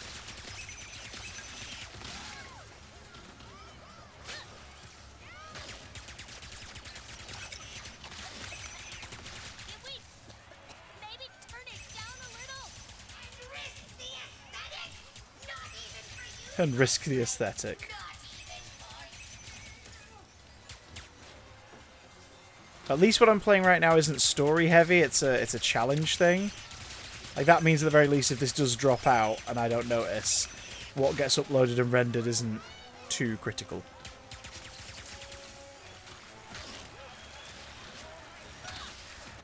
Shit.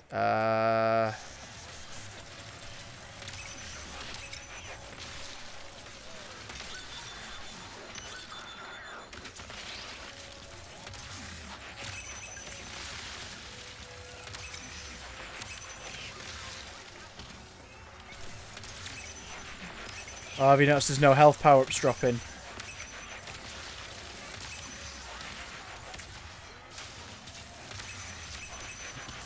Oh, there we go. There's one. Okay. Oh, God.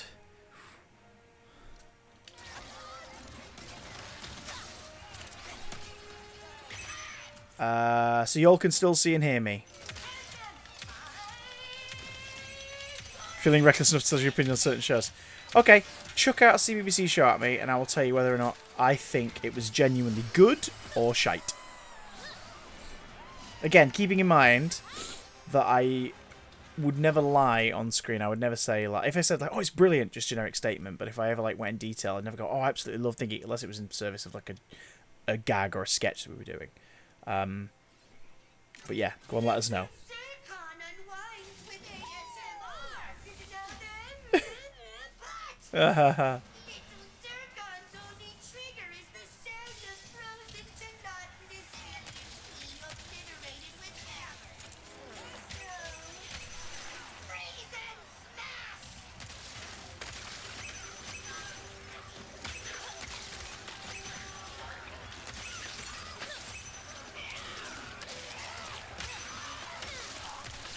Okay, so I've got to freeze them and hit them.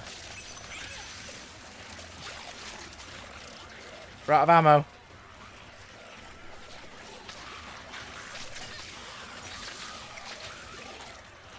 Shit. It's out of ammo. We need ammo. There we go. Ammo crate, ammo crate. If we can't, calm down. Thank you.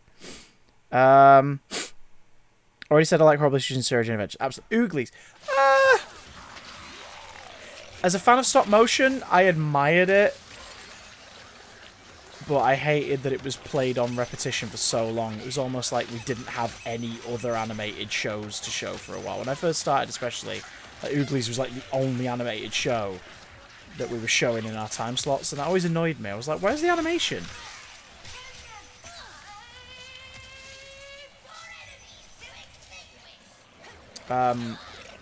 Also, I had this weird vibe with Peter Dixon from what I heard about him having a go at people who did imitations of his voice, because it was like, that's my distinct voice, which might be bullshit. But the box breaker, X then square to destroy crates in a larger radius. Yeah, fuck yeah. The slammer, I think the slammer's genius. It was better when they were allowed to tell the sitcom story around it. When it just became a talent show with like 5 minutes of content at the beginning, that was pointless. But they wanted it to be more sitcom with variety show in it, less variety show. Because the reason it became more variety show for its last couple series, before, this is the original Slammer, run of the Slammer, the reason it became more variety show is because of Britain's Got Talent. Britain's Got Talent was popular, so like higher ups of this Children's BBC were like, just focus more on the voting and the acts, like that's what people want. And the guys who made it were like, I think the reason it's been successful for like 2-3 series already is because of how we're already doing it. But the budget was cut and the money was focused on, you must make it about the acts, which is why you saw less of like the Governor and Mr. Burgess and stuff and Peter Nokia. Am I High? Never really watched it. It was after I stopped watching kids TV, and then the last couple of series of it were while I was there. The actors were lovely when I did meet them. Like the ones who came to do guest spots was really nice. Holy shit! Sorry, didn't realise it was a boss fight. Oh! Look! Hang on. Zircon Jr.'s there, look, little Zircon's there. There he is, commentating on the match. That's so cool. I'm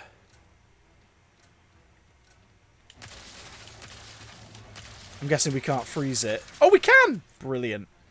Bear behaving badly? Not for me. I always thought it was a little too odd.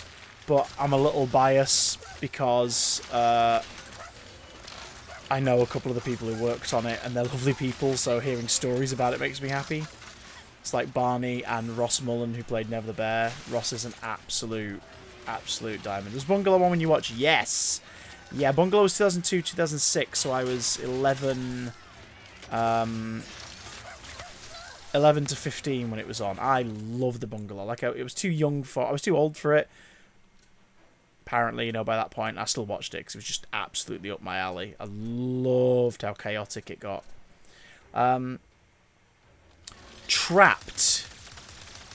Again, it was sort of between my time. Like, Trapped and Trapped Ever After were on when I was a presenter, so I got to talk about it a lot. I think that was definitely one of the better... That was definitely one of the better, like, game shows that the channel did. Like, easily one of the better ones. Like, it wasn't shite like School of Silence, for example.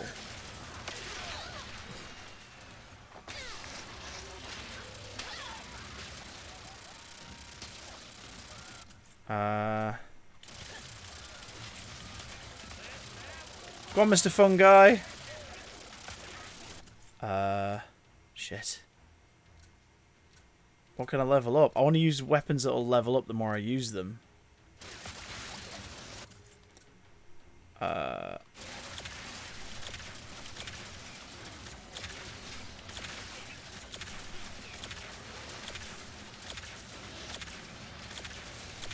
No, look out. He's dropping bombs. Sorry, I'm missing some of these. TSOTB and the Dumping Ground. I liked the story of Tracy Beaker when it was on first on, because I was a kid, and I thought the fact that it was actually about sort of like her psychology and everything was brilliant. The longer it ran, I was older, so I wasn't watching it anymore. Hey, the artist formerly known as Ketchup, how you doing? Could I get a shout out from a mod for Ketchup, please? For it's K3Z. I wasn't watching it anymore when it moved on, so when I noticed it was still being repeated ad infinitum by the time I was presenting on CBBC, I was really surprised by that. I was like, really? They're still showing this? And the fact that the last like 3 seasons Tracy Beaker's barely in it, I was like, what is going on? It took them years to go, we could just do a version of this without her. So Tracy Beaker Returns was like, what, 2-3 series, and then they spanned that into The Dumping Ground, which was a really smart decision. I didn't really watch The Dumping Ground because it started toward the end of my time presenting there, so I didn't really, aside from watching it a bit for the job, I never really watched it. But I hear good things. Like, I hear it's been very good since. And I'll be honest, any of the drama shows that aren't, or comedy shows that aren't just set in a school, I always think work better. Because so many of the shows are set in a school because producers think that's what kids want to see. I'm sorry, when I came home at the end of a long-ass stay at school, I didn't want to watch just shows about people in school. Like, yeah, the characters being in school meant I could relate to them, sure. But I didn't come home from school to watch people be in school.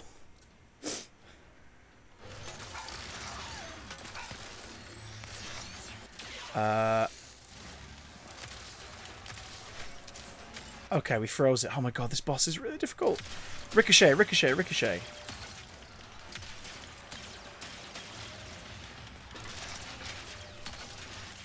Ah.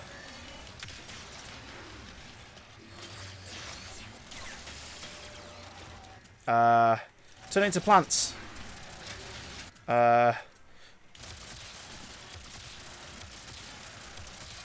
god, this game looks...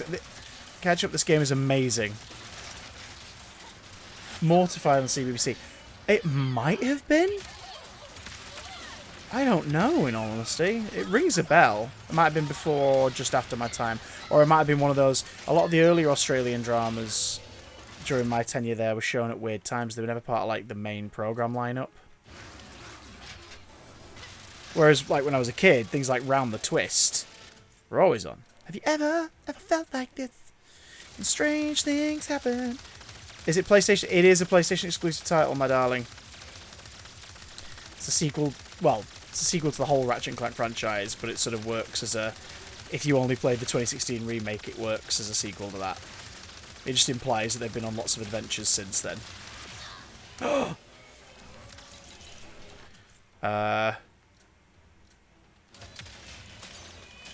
Can we defeat him with the ricochet? God, that'd be amazing. No. Get him, boys! Oh shit, oh shit, oh shit. Right, hang on. I think we're just gonna have to skip to... Oh, the lightning rod's got a recharge.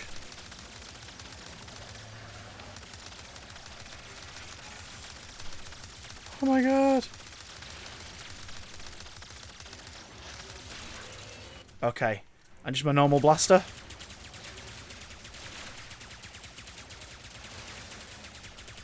Yes! Come on.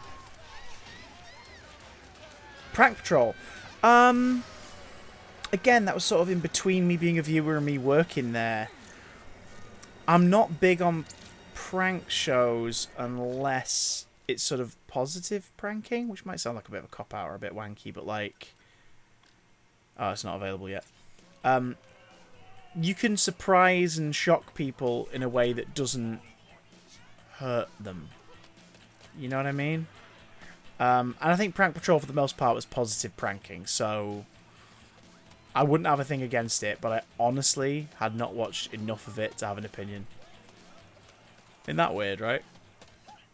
Oh, I mean, thanks for coming to Zerkie's. Grab your weapons. We're gonna need them. Oh, God. Pranks make me uncomfortable. It's an embarrassment thing. Yeah, same in a way. It's just like...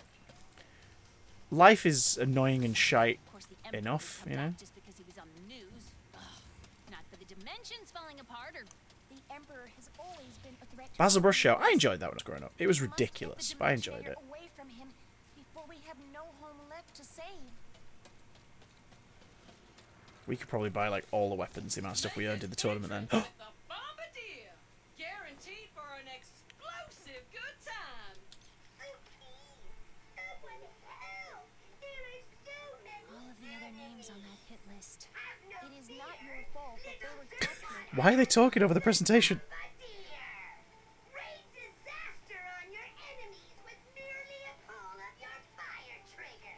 The Bombardier will soar over that Yeah. battlefield. Shan, great example. In Practical Jokers, they're sort of, the prank is on them. Everyone around them is an unwitting participant in the weird scenario, but no one ever gets screwed over by those guys. So that's less uncomfortable, yeah. Have I ever... I still haven't found anything you've hated. Keep going. Have I ever worked with Basil? I've never worked with Basil Brush. No, not even Michael, his agent. Warmongers are Oh. ready for purchase. Oh, I love me a rocket launcher.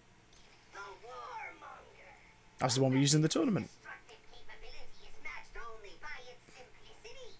Pull the fire trigger. It shoots a rocket. Turn it again. Another rocket. Hacker Time was great, but not as great as it could have been. Fire a third time. It was very restricted. Shoots another rocket.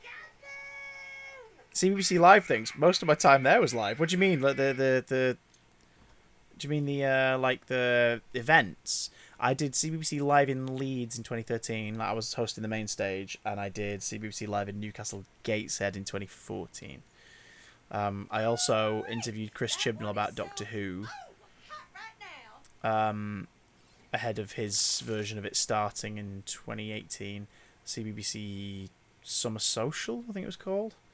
That was awful. That's the time I decided I would never work for them again unless I was hired to play a part in something. But that's another story. What was Hack Time originally going to be? Oh, originally it was going to be an outtake show and it was going to be terrible. You can hear all about this on the Phil Fletcher episode about the Broom Cupboard. It was just going to be an outtake show hosted by Hacker, which was terrible. If you watch the first couple series, there was like a random outtakes bit where they just watch like clips of outtakes and stunts gone wrong. So the original version of Hacker Time was going to be awful.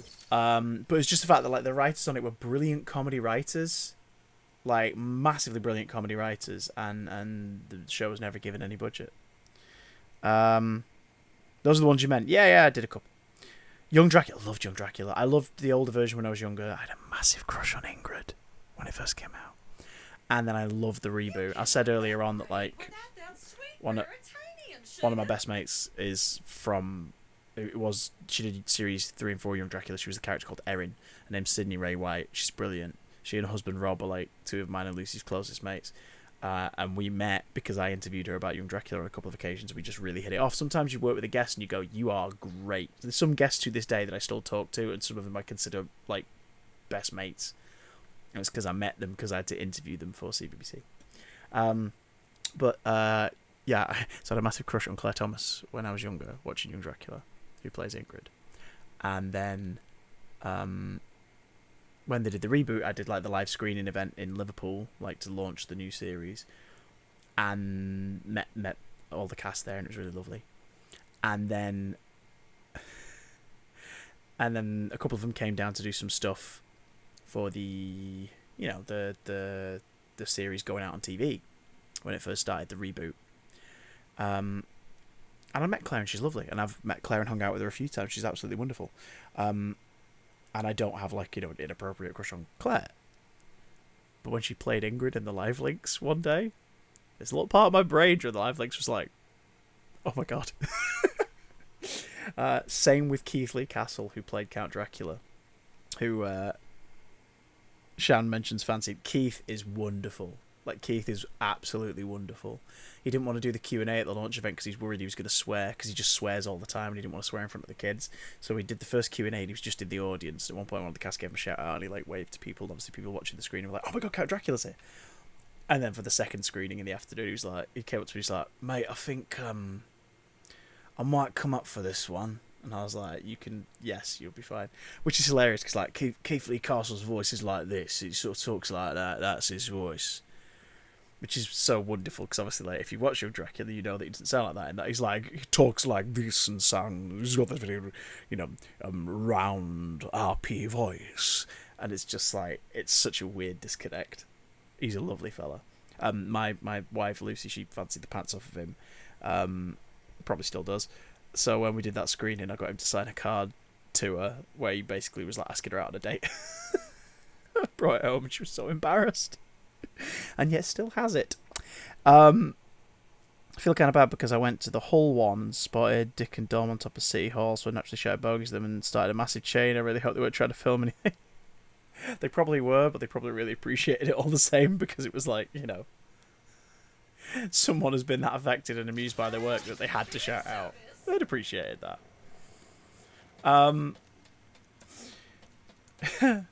Hull! Wait a minute! Live in Hull! I did that one as well. Yeah, Shout Out Saturday was a thing. The Saturday morning, me and Shannon and Katie and Karim joined us as like guest co-hosts. Yeah, we did Hull in 2016. I totally forgot about Hull. Thank you for reminding me. That was it was Halloween 2015. It was around October 2015, wasn't it? They shouted "shut up" at me, and honestly, it's one of my favourite moments. I bet they were laughing when they did. Right, so hang on. So there's a robot we haven't found. I guess we must win him in the tournament. The robot and an armor piece. So what is the armor piece we unlocked there? Carbodox Advanced. Holy scoot! Check out Rivet! Okay, she looks like a badass. That's her outfit now. And we got a gold bolt, which is mirror mode. Flip the world horizontally, left is right, right is left. That's just going to be really annoying. So I'm not doing that. I thought you were just saying too much information. I was like, about what? TMI. Wasn't watching when TMI was on. I was around for the one season of TMI Friday, which I only have fond memories of, not as a viewer, but because it was filmed at Television Centre. I just moved to London. Like, my mates that lived in London were at drama school, so they weren't always free. And I didn't want to be the guy dragging them away from their drama school friends. To be like, socialise with me, I'm on my own here in London, I don't know what I'm doing. And then TMI Friday started. So every Friday, I'd finish about 4 o'clock. I didn't have to record anything or be in any meetings at like 4 o'clock on a Friday. And at about 5:30, the TMI Friday team at the studio round the corner at Television Centre would ask for whoever's free from on screen, to like newsround people or presenters who were free, to come along, and we'd just be in the crowd, we'd be in the audience.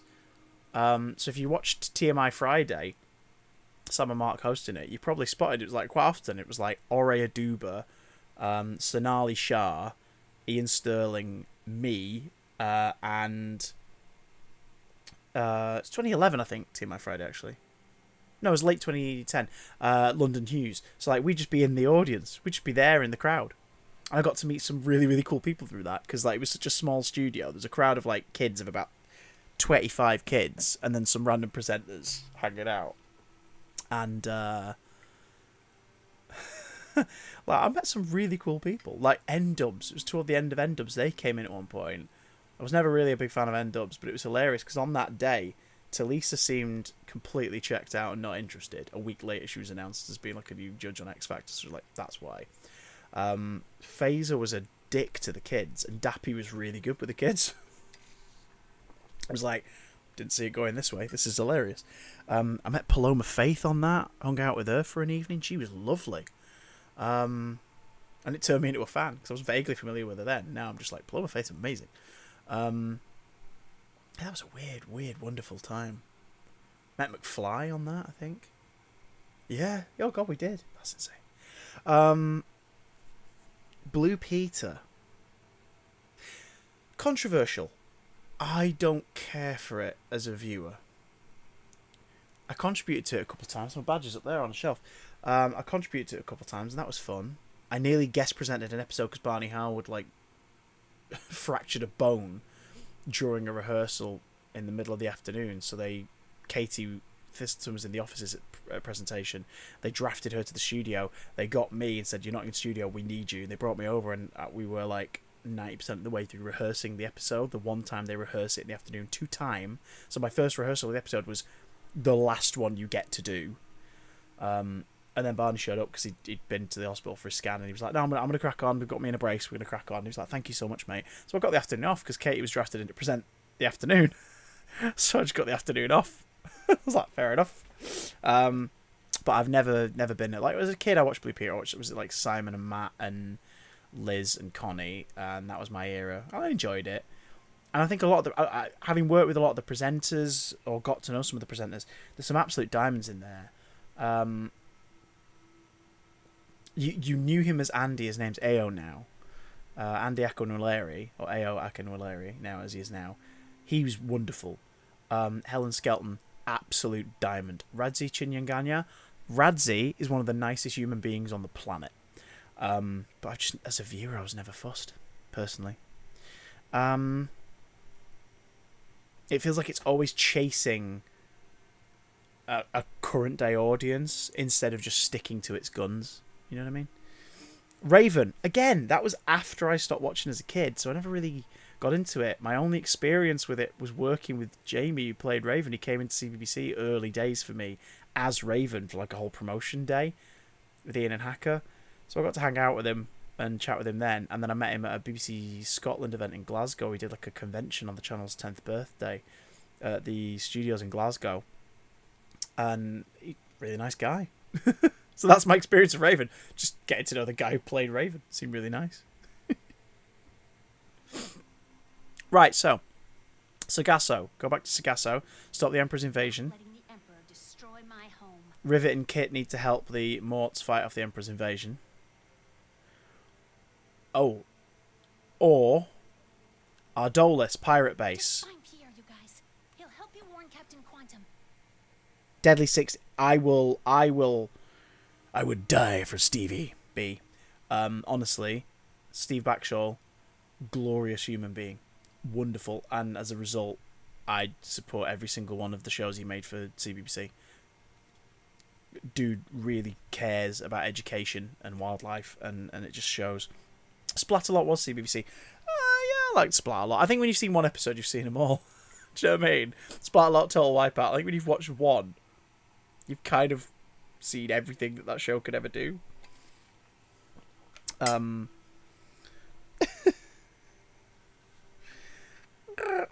Right. we should probably wrap up. It's like 2 hour 5 minute and 5 to 3 in the morning. Or do we go for one more? That one's got side quests, so maybe we go back to Sargasso. Let's start that, and we could always just stop it and pick it up like tomorrow or the day after, right? One more time.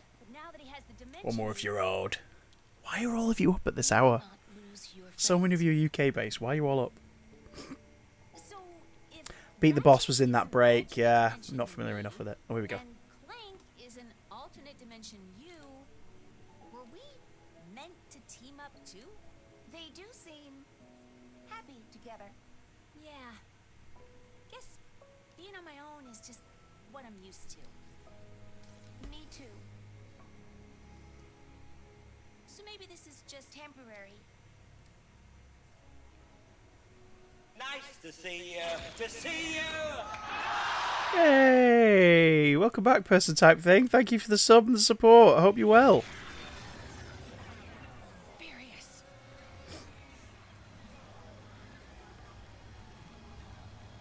I will be on camera in a second. I'm just, let the cutscene play out. Oh, it's beautiful. Is all this fighting really necessary? Can't we talk about this over some lemonade? I love that they've all got Wisconsin accents. Despises lemonade. Nothing should be sour and sweet. Oh, they're going down. Nobody messes with the Morts. All lemonade. Truly the worst. Can we buy anything? Your enemies with black holes of doom? Try the black hole storm. The game is an absolute visual delight. Artist formerly known as Ketchup. Friendship? No. It is riddling your enemies with hundreds of bullets. Zim! Over and over again. The black hole storm takes a second to spin up. But when it does... Holy shit.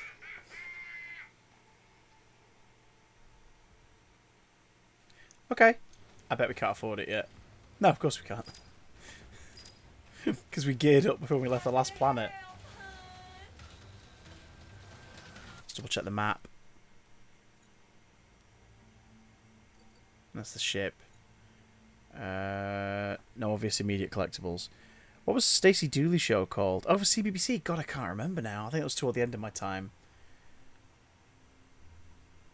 Actually, I think it was during Shout Out Saturday 2015-2016. So if it was on the weekdays but didn't show on the weekends, I didn't get the preview tapes and learn about it.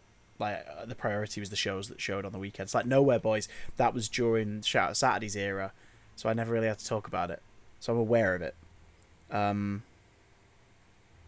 Show me what you're made of. That might have been the Stacey Dooley one. Yeah, because wasn't it... it was about like factories and where your clothes come from and things like that.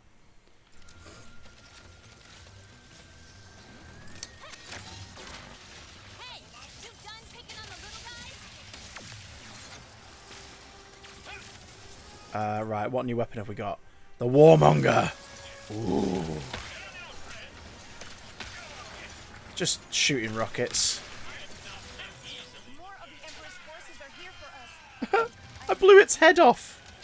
And then had to fight the head separately. That's hilarious. All of these rifts. The Emperor has become even more dangerous with the Dimensionator. Okay, oh god. Cold Snap. Do you know if people from other countries watch? I've not checked my analytics lately. I know we've had Australian viewers, and we've had a fair few American viewers over time. A lot of that's thanks to when we raid and collaborate with the wonderful MZ Plays. Because she's an Aussie living in America, so we get a nice bit of cross-pollination there. Like, I mean, folks in the chat could tell us. There's someone here watching right now who's not from the UK. Or not based in the UK, rather.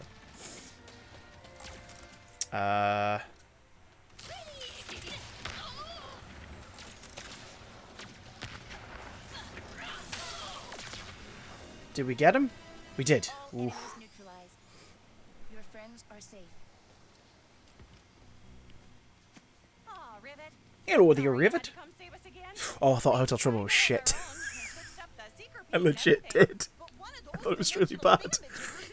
That was on First off, around when I started, so I got familiar with it early on. I was just like, God, this counts. thingamajigger to us. But then again, I was 18 and a bit of a comedy snob. Hey there, kid. Any brand of rivet is But yeah, I thought it was shit. hello. That's Maynard, the Mortis helper bot. He'll lead us to the secret CBBC really struggled with sitcoms around my era, I found. I like Sorry I've Got No Head. I like Sorry I've Got No Head a lot. £1,000? Tell the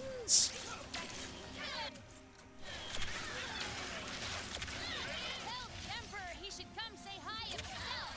Right. Or not. Either way.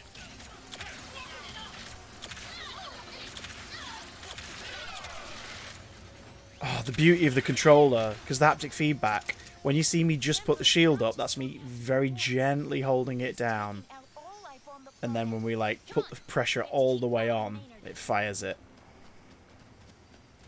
Stupid! I loved Stupid, yeah. Yes, I loved Stupid. I genuinely loved Stupid. That was before my time, but like I watched it. Oh, it's a hologram of the Nefariouses. Rivets! It's a bit tasteless of you to disrupt my welcome wagon. I put a lot of thought into it. I hope you don't mind I watched from a distance. I'm just exhausted. Devil thing? Eliminating your allies. I've seen better resisting, to be honest. Is Operation Ouch still making new episodes? Chris and Xander, lovely, by the way. Why would I waste my energy fighting? You He was Purple Dalek. fellow rebels will soon be a memory, along with this sludgy excuse for a planet. Sargasso needs to Sargass go. Oh, jeez. Oh, they're getting on?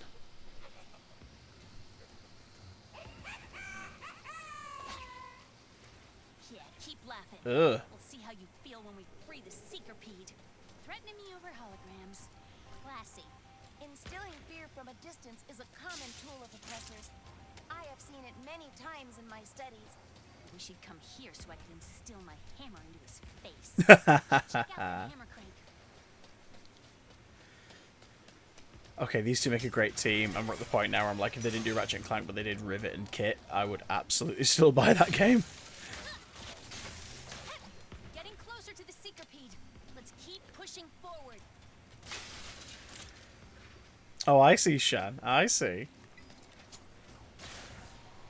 The Emperor requires your immediate incarceration, loyal subject. Our troopers will assist in your compliance. We are happy to help.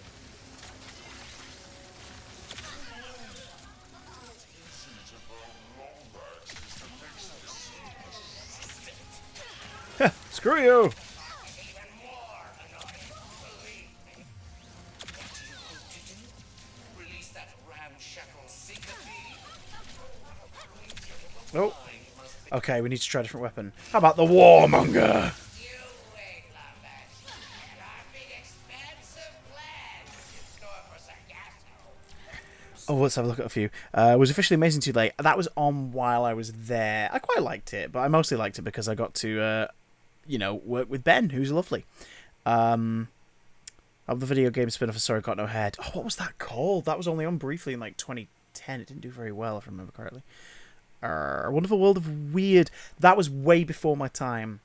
Because that was also the first thing that Ed did for CBBC before he became a presenter. So that would have been like 2005, 2006. So I was not watching. I was long gone.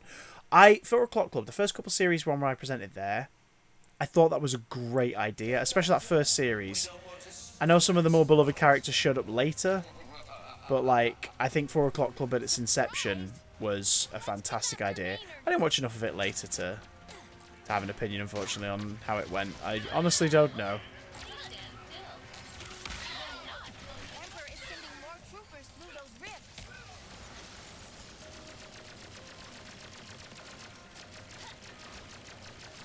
Oh, look out, everybody.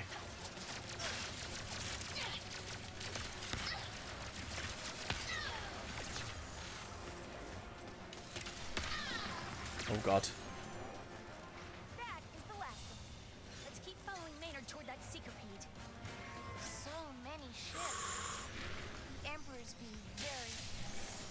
utter destruction. Free the secret Pete and the fight will start going our way. It will. Can we get across there? Oh, right, yeah, with the pole. Favorite Horrible History song? Ooh,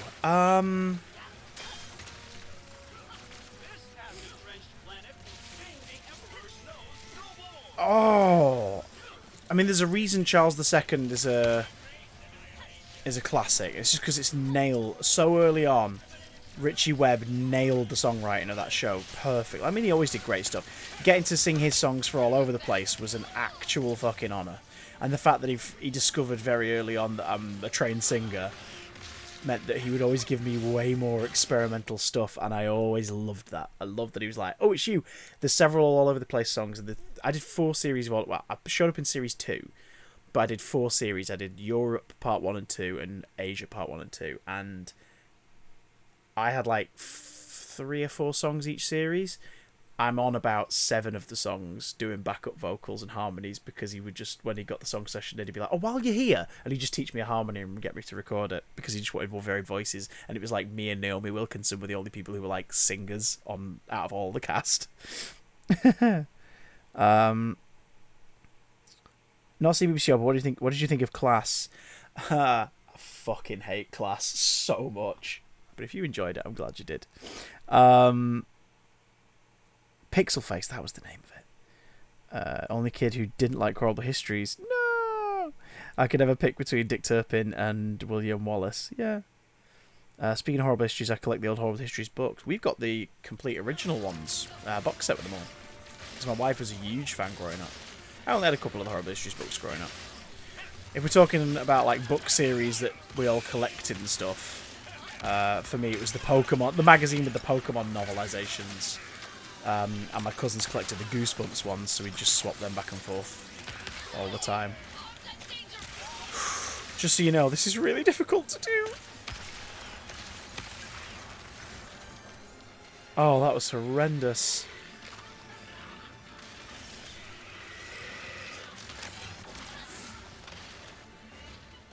Oh shit.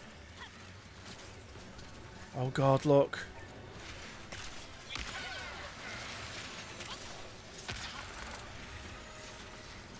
We need to change weapon. I'm not that picky when it comes to TV, so I did enjoy it. Fair enough.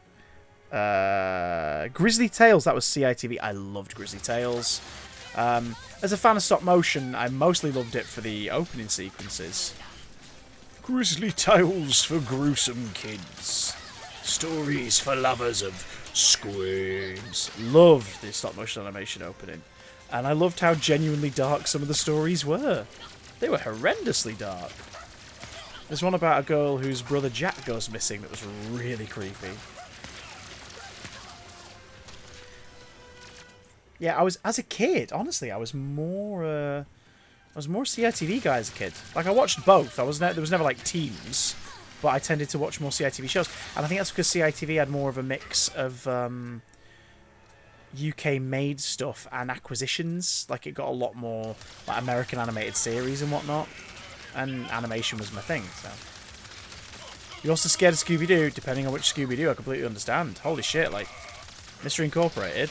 Terrifying.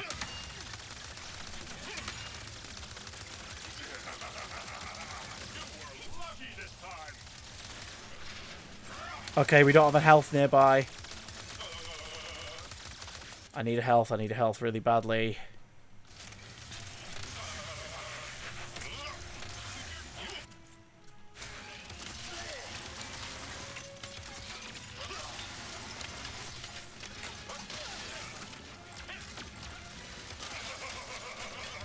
Oh god. Oof.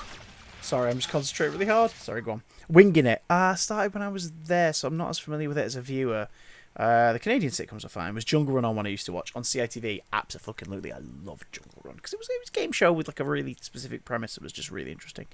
Plus, who presented it? Michael presented it. Dom presented it for one or two series.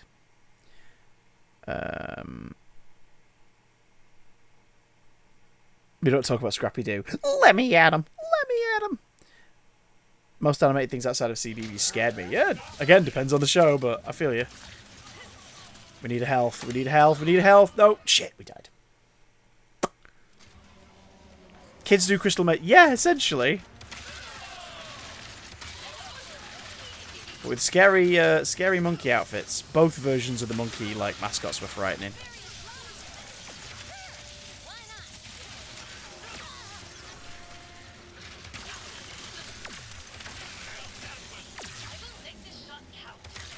Oh. Oh god. Sorry, I'm trying to use my... 50-50 with Dave Benson Phillips. Wasn't an episode of Teletubbies got banned? I don't know if there was an episode of Teletubbies that got banned, but I'll tell you this. The house sequence in Teletubbies, the little insert bits where they watched a house and there was like a little puppet guy walking around the windows, scared the shit out of me. I was like 8 and 9 when that came out. I wasn't even the age you should be watching it, but it was a huge national phenomenon, so everybody tuned in like to watch a few episodes at least. That thing, ooh, plus that lion on wheels with the scary eyes. No, thank you. 12 again. Again, it was on while I was on, so my opinion of it is more, yeah, it's an interesting idea, but it was trend chasing. It only existed because shows like, you know, We Love the 70s and everything were doing really well, so it was a trend chaser. That being said, it's my only experience of being on a talking head show. I think I did like the Doctor Who episode. I think I did which was around the 50th anniversary of Doctor Who. I did like the Halloween episode or something. I did a few episodes of it. It was fine. It was fun. You know, to get paid money to sit there and just talk about stuff for a bit. Fair enough. Can't complain. I tried to get my son to love horrible histories, but with musicals, hating mum and never listening to any music except his YouTube video background, it was a struggle. He did choose history GCSE over geography though, so I did something right. Damn right. Oh my god, like, when mum's away, do you just take your kids to musicals? Like, quick, we're going to the theatre! I don't know if The Lion got banned, but it was definitely scary. Oh, Nosy Bonk, Jesus Christ. Even I am aware of Nosy Bonk.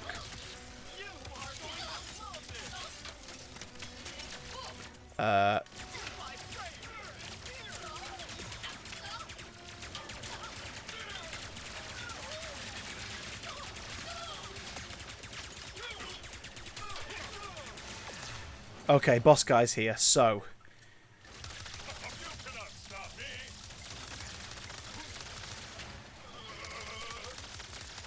Right, I need some help. Mr. Fungi.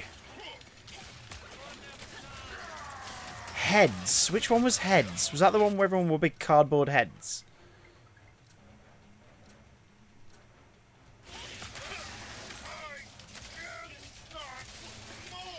Of course you can't. I've frozen you, dickhead.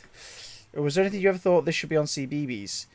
No, I think age-wise everything was pitched pretty perfectly. There was a few things that I thought should have crossed over to be on CBBS as well as CBBC, just because like I thought both sets of viewers would enjoy it. But there was never anything where I was like, this isn't suitable for CBBC viewers. Because like, keep in mind, CBBC viewers, the age was a wide spectrum. It was 6 to... When I first started, it was 6 to 14. So it changed 6 to 12 eventually.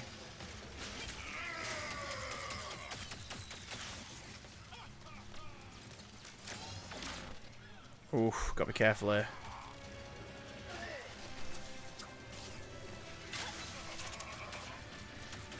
My sleep cycle's just a bit fucked, person type thing. Horribly Gory Games. As an adult, I wasn't fussed. I think as a kid, I would have loved to have been on it. You know what I mean? Were there any CBBC shows you thought should have crossed over to CBBC? I think there were certain CBBC shows that they should have recorded like extra material for a CBBC viewing. Like, I can't think off the top of my head, but I remember there being discussions at one point where I was like, why is there not a... Oh, like when they brought Jack and Nori back and it was a CBBC thing. It was like, why is there not a CBBC version of that?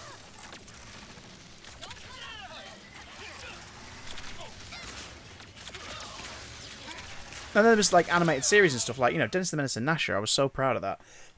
You very easily could have put that on CBBS as well.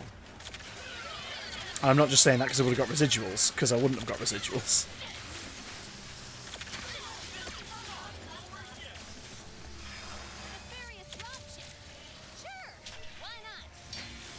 Oh shit.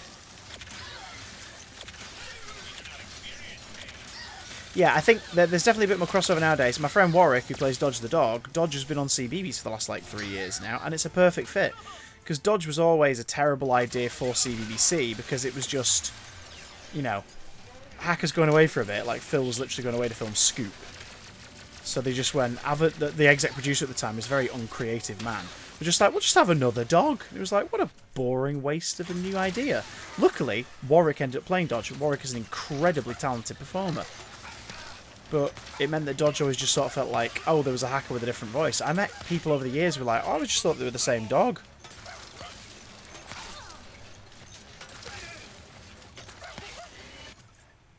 It's the fact that, you know, he's now on CBBS, and Warwick, like, out of the two of them, Warwick has a kid.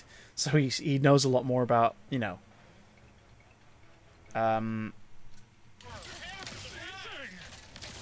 Oh no, Hacker and Dodge was a CBBC character exclusively for like 7 years. He wasn't involved with CBBS at all.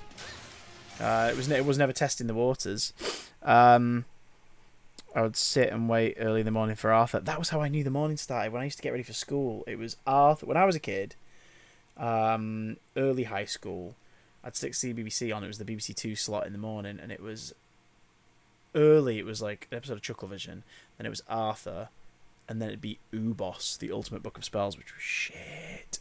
Animated series was trying to cash in on Harry Potter early on.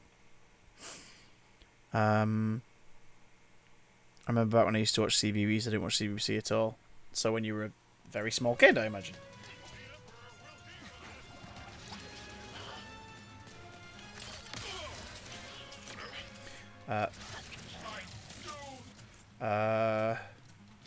I need to send everything out on this because it's just murderizing me.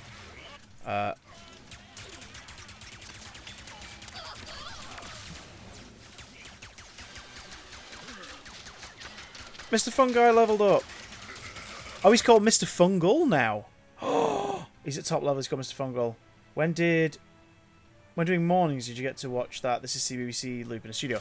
No, because if we did, we were only ever live in the morning if it was a holiday. And we weren't watching the screen. We were rehearsing or recording stuff. No, Dodge was never intended. I understand how you could see that, but no, Dodge was never intended to be the groundwork for a CBBS crossover. He was always intended to be a CBBC character. Someone later had the smart idea of going, why don't we put Dodge on CBBS? It just made sense. They temporarily, Warwick had done double duty as Dodge on CBBC, and he played a character called BB Bunny on CBBS. BB Bunny was around for like a year, and they liked him, but it just wasn't quite clicking. And then, like 3 years after that, they went, should we just move Dodge to CBBS? That also helped because CBBC had stopped doing The Office and double acts by that point. After I left, they started just randomly mix and matching everybody all the time, and then eventually they ditched double acts completely. So having two puppet dogs floating around just felt weird. So move one to CBBS made sense. Make better use of him because, like, you know, he over the last like 8 years has raised a child, so he's aware more of the younger audience and what they watch. I never told you, but I finally managed to override Father Unit prejudice and got Son into Doctor Who. He soaked it up like a sponge in a few months and I was so happy. Get in. Hee. Arthur was so good. Heard they finished the series a few weeks ago. Oh, it would have been animation wise. It would have been finished months ago. But yeah, it went out on American TV a few weeks back. I'm just terrified that it's still freaking going. Oh, I was meant to go that way. Shit. Well, then let's go this way.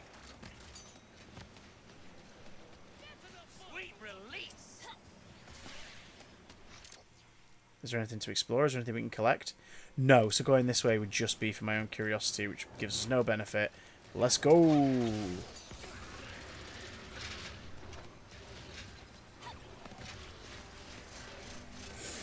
Shit, here we go. So when I was with Clank, it is just like what I am. Oh.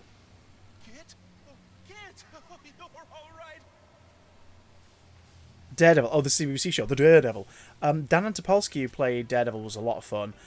I didn't get it myself. I just didn't get it. It just felt a little weird. I think the team who made it did a decent job trying to make it work, but just a bit odd, you know? But he was a lot of fun.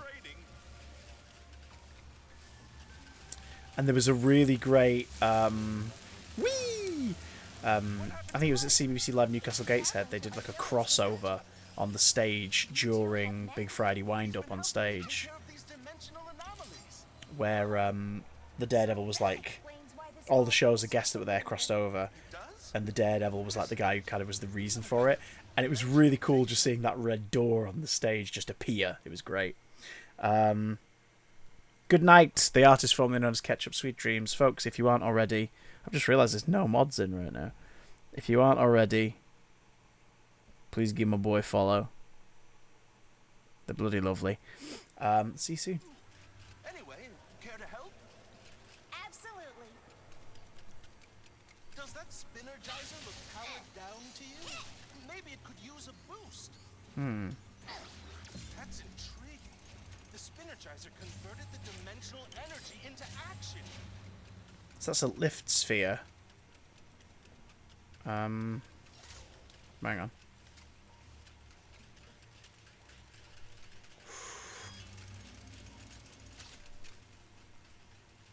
Huh.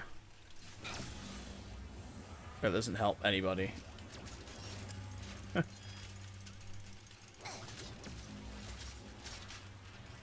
Neither does that. The only puppet I remember being... Oh, hello! Oh my god, you're kidding me. Hey, Paige XOX, how you doing? Welcome aboard. Sorry, it's pretty late at night. But thank you. And Twin Cam and Jude, thank you. Oh my god, guys, thank you for the follows. Holy shit. Why are you all up at this time of night? And that's why heaven is full of angels. Why are you all awake at this time of night? Why is everyone awake at this time of night? Hi, welcome aboard. I'm playing some Ratchet Clank Rift Apart because I am a man-child. Oh, wait, hang on. Shit! No, I get it! I get it! I get it! I get it now. Go there, my pretties. Because none of us can sleep. Paige, thank you for the follow. What was the impetus? Why is the camera out of focus? Whoa. We're all broken humans. Fair enough. What was the impetus to come over here? The night is when I come alive. Everyone who's just jumped in, hi. And that's why heaven is full of angels. My name's Chris, variety streamer, PS5, PS4 mostly. We play all sorts of shite. I'm in a room full of toys. I pay my taxes and my mortgage. Shut up. Here's an alternate angle because why not? How you doing? You alright? You can hear that fan noise because there's a fan over there. It's warm here. Hope you're well. This is mad. Do I know Hacker? Hacker was at my house today. I used to present live television with him, my friend. In fact, wait a minute. Where are we? Where are we? Where are we? Dude's on one of my emotes. Paige smokes Halloween, so she's an insomniac. I think... What strain are you smoking that it keeps you buzzed at this time of night? I think you might need to change the order of when you blaze. Hi everybody, welcome aboard. Can all my regulars share some Om, please? Wasn't Hacker technically in a car across the street? Oh no, the puppet was in Phil's car on my driveway, but Phil was in my house. He's chatting waffle. See? You want snacks, you want munchies. You're high. Why? Welcome aboard everybody. Paige, what were you playing? And what drove you? What drove you to come here? What drove you to join some PS5 bullshit at 3 in the morning?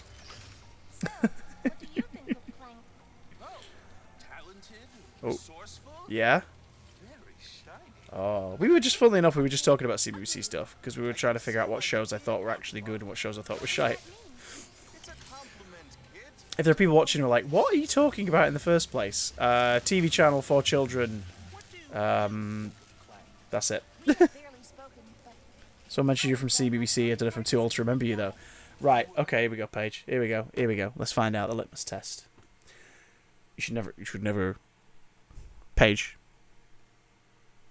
Name Paige. Apologies if I'm misgendering you, but Paige, I'm assuming female. If not MB, in which case, hi. Let me know. Tell me if I'm getting it wrong. But Paige, you should never ask a lady their age, as the old saying goes.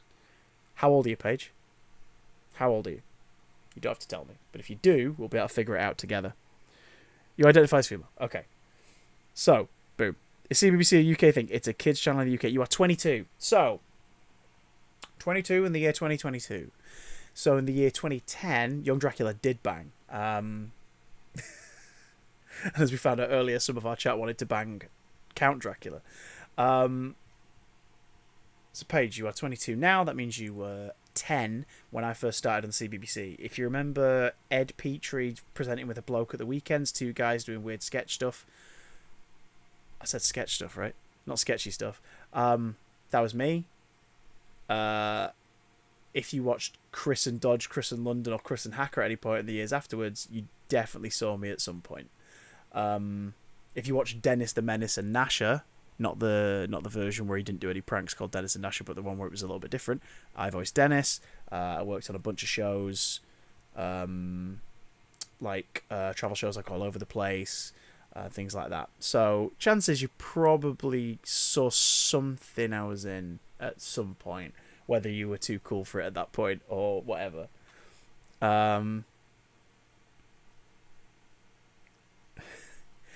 By 10 we move on to Disney Plus. So you had a job. Disney Plus only started 2 years ago. Yeah, if you moved to the Disney Channel, then I can only apologise that we didn't keep your attention.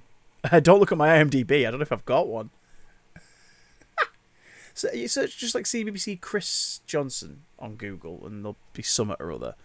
But yeah, I don't know. For anyone else who's just like, I still don't understand what's going on, don't worry.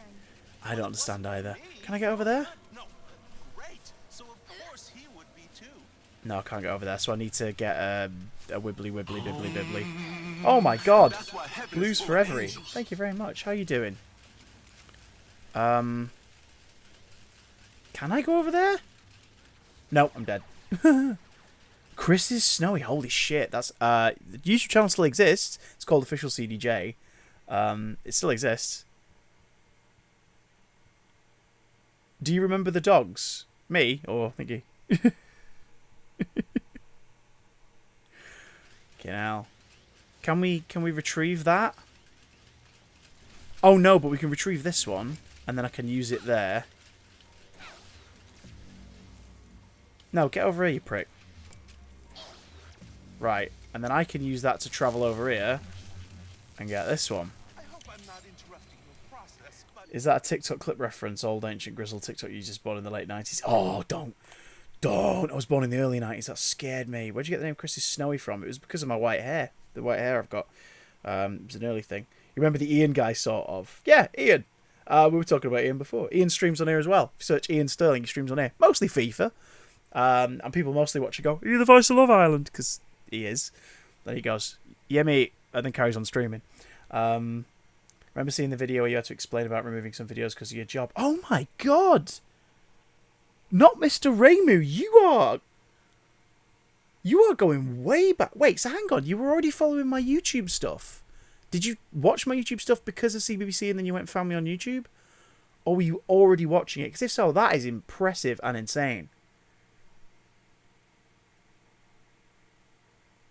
You thought I was going to say feet? Oh, like he just plays feet. I ain't kick shaming anybody, but this ain't the website for that. The Milky Brew guy. Yeah, sure. Oh god, those songs. The Milky Brew song and stuff. Shit, yeah. That Spinnergizer could use some energizing. Oh, shit. So does that have to stay there then to turn the thing? Probably. By the way, thank you for following. Like, we've now, like, back in the day, and then made the link eventually the same guy. Oh my god, so I wonder what you've been watching for. Because I used to, for those who don't know, before I started at CBBC, I used to do, like, weird dark sketches and fake vlogs and stuff on a YouTube channel. Some of those videos are accessible now on a special playlist on my channel from 2016, where I did, like, a 10 years on YouTube, and I made some of them public again. But yeah, that's insane. This was a great raid. Yeah. You've way surpassed the goal now, so thanks for that. We'll be doing a Jackbox stream this week before I go to Lincoln for Jungle Book rehearsals, so thank you very, very, very, very, very much. Yeah, if you want to know more about that, if you live in the Lincolnshire area and you've got like younger siblings and want to come see an Easter Panto, then boom! There you go. Right. Okay. Oh, wait. Shit. Fucking idiot. Just killed myself. Hey! There we go. Right, take that back. No, no, you...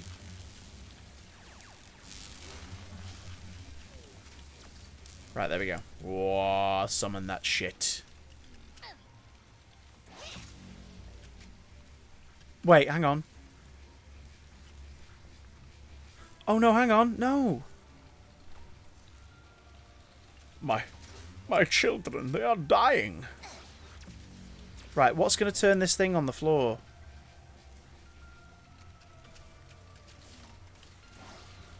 Right, that brings them this way. And then they're just going to go that way. I don't want that. Easter Panto, that's a thing. It's existed for decades, but it's only sort of started to come back into vogue now. What game is this? It's giving me Fall Guy vibes. Well, this is just a bit in the middle. This is it's Ratchet and Clank Rift Apart, and this is just a bit that's currently happening. It's not the whole game. It's like we're inside this matrix trying to fix it all. Where's this other one then? How do I turn that shit around? How do I turn this around? I don't understand. Oh, Jesus. It's flipping innovative and great. Oh, thank you. I don't know if it is taking off, but it's not meant to. Although I'm going to try and experiment a little bit more with some stuff. If you check out my YouTube, I did the really crap... It wasn't great. They tried, bless them. But the Doctor Who Fortnite crossover thing the other day, the limited one that was running on my YouTube channel. You can watch it here if you're a subscriber right now on the channel. Actually, I think it's available publicly to anybody on the channel right now in the highlights and clips. I did a 20-minute sort of cut down of all the shit that did not work. It was a lot of fun. Yeah, this is Ratchet and Clank Rift Apart, and it will make more sense shortly. It's got to be that, right? That tower. There must be something on there that'll set this right.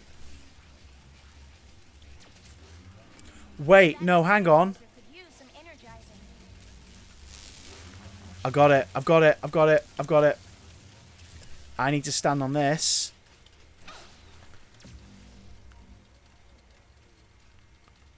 Right? No? Fuck off. Come on. Yeah, there we go. No. Oh. Oh. Right. Okay. Okay. Oh, Jesus, this is gonna fry my little fucking brain hole. You ready for this? You ready for this?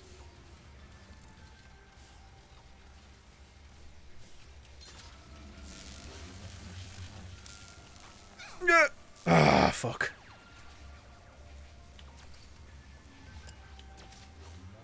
Right. Oh, Jesus. So. That Spinergizer could use some energizing. Right, let's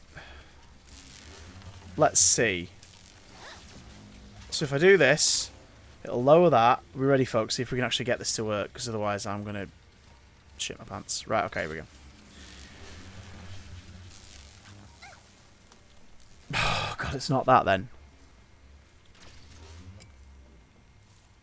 Is it a button or a platform?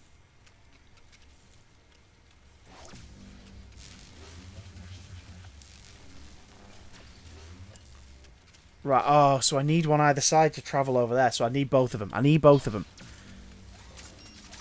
Right, so watch. So that goes down.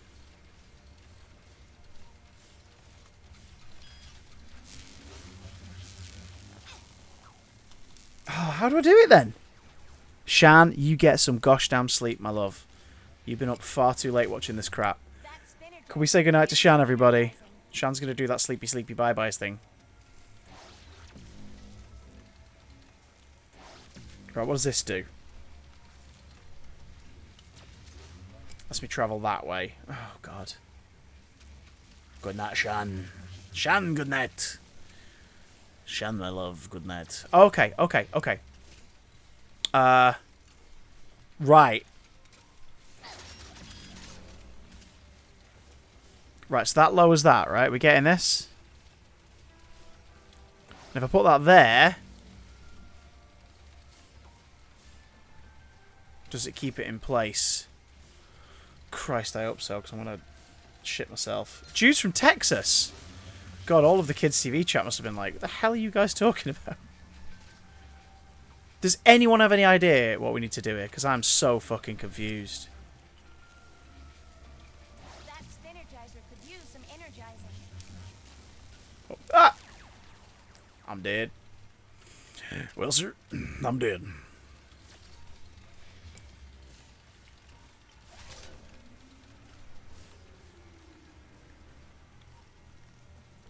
Right, so that lowers that.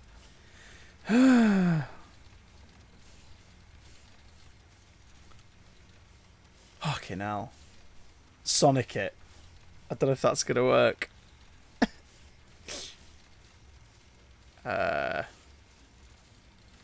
So we need that to get back over there, right?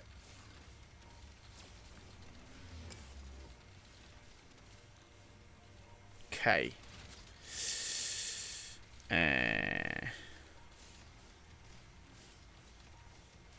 Wait a minute.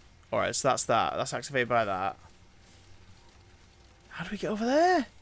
That Spinergizer could use some energizing. I know the Spinergizer could use some energizing. Shut the bastard hell up. Thank you very much. Let's try that. Let them little bastards run over here. Where do they go? They come this way. Well, I don't need that, do I? Wait a minute! Oh my god, I'm a moron. Look.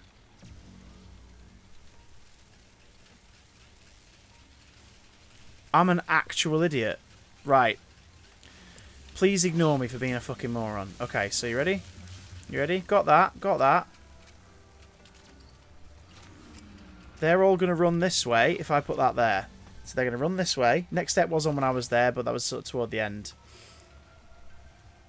No, not there. Not there. Fucking prick. There we go. A lot of what we talked about with CBBC wouldn't have made sense to Jude. I can imagine. It was a bit confusing. So they're on that button, which will lower this platform. There we go. So we've got to time it right.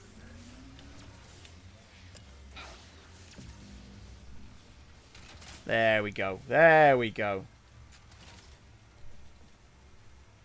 Right, so now they'll complete this thing.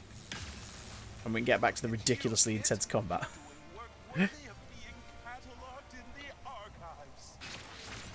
Thanks, Gary.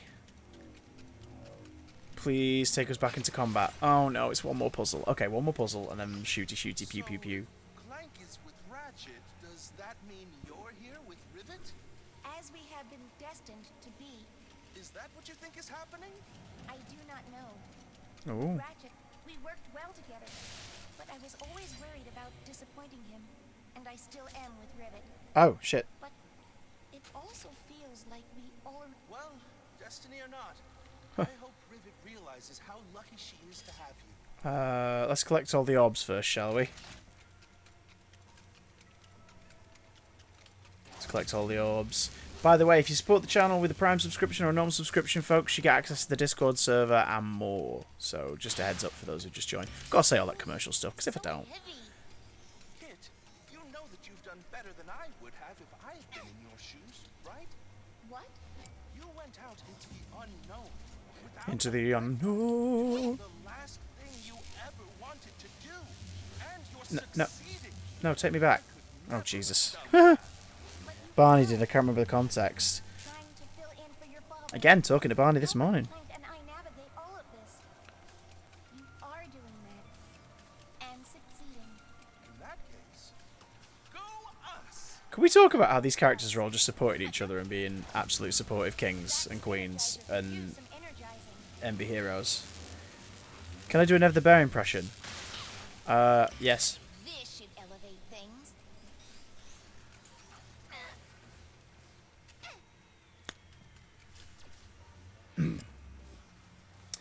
I seem to remember him trying out a bunch of things to stop travel sickness. Oh, God knows what that could be. It might have been a Blue Peter item, maybe. Maybe. Whoa, whoa, whoa, whoa, whoa, whoa, whoa. Right. So. That's got to be an electric one. That's not an electric one, you prick. Get back here. That has to be an electric one. For them to go over there. So for them to go this way... no, because it's late at night.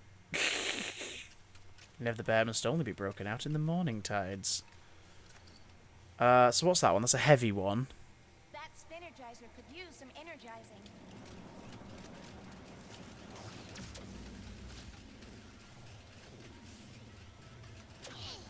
Right, okay, and now we need the jumpy bugger.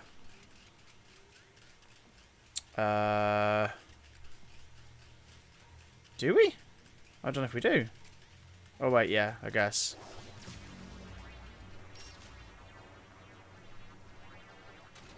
There we go. Right, watch. I love how we figured this one out in like no time at all. You still watching any of the CBBC shows past or present? No. I mean, like, Sarah Jane Adventures was a favourite show of mine, so I will watch that. But I'm not, like, following everything. Like, my friends work on stuff there, so if I hear about anything, I just hear about stuff through what they're telling me. Not really a viewer anymore. Don't have a kid, so I've got less of an excuse to follow that stuff. Also stopped. I used to watch a lot to pitch things to them. I stopped pitching to them about 3 years ago. Nice work. Okay. Seriously, thank you all so much for those follows. Like 20 minutes ago, that was nuts. I really do appreciate that. Now let's go kick some fucking ass. Okay, let's buy some shit first. It's coming sooner than I thought it was going to, Purple Dalek. And it's going to be compromised, unfortunately, but it will now be 4 episodes. It won't be 5, and it'll be 4. 3 of them will be the ones promised. But there's many reasons why we're not able to do what we wanted to do. You'll find out soon. Oh, Bombardier! Sarah Jane Adventures was a god tier. Loved it. Zim! Oh, let's increase the warmonger, which is not a sentence anyone's ever said lightly before. Right. Thanks, Miss Zircon. You ready for this?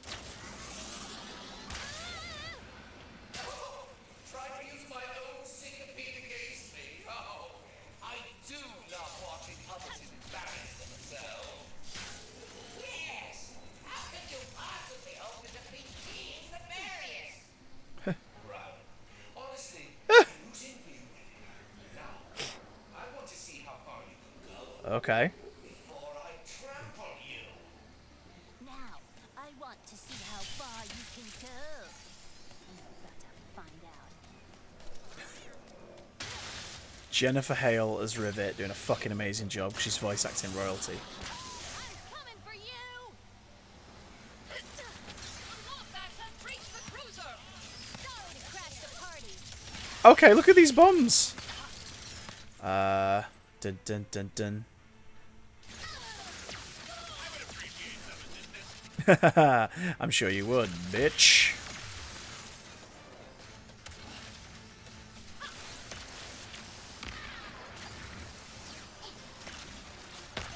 Okay, there's summoning bad guys from other dimensions. What is this, fucking Spider-Man No Way Home? Apparently. Help me out, Glove of Doom. Any thoughts on R2-D2? Good, I like him. He's angry and political right now, and I can't wait to see him bring that to Doctor Who. He's also a lovely man, and we chat quite often. But I've not yet had the drunken evening where I've just gone, so, when can I play a monster? Oh, I don't know why I'm Scottish in that conversation. How do we sink this thing? Maybe there's a way to damage. Oh god, here we go. That's a dragon. Oh, that's the dragon we flew early on. The reboot of Wolfblood was fine, as far as I'm aware. It worked fine, it's just different setting.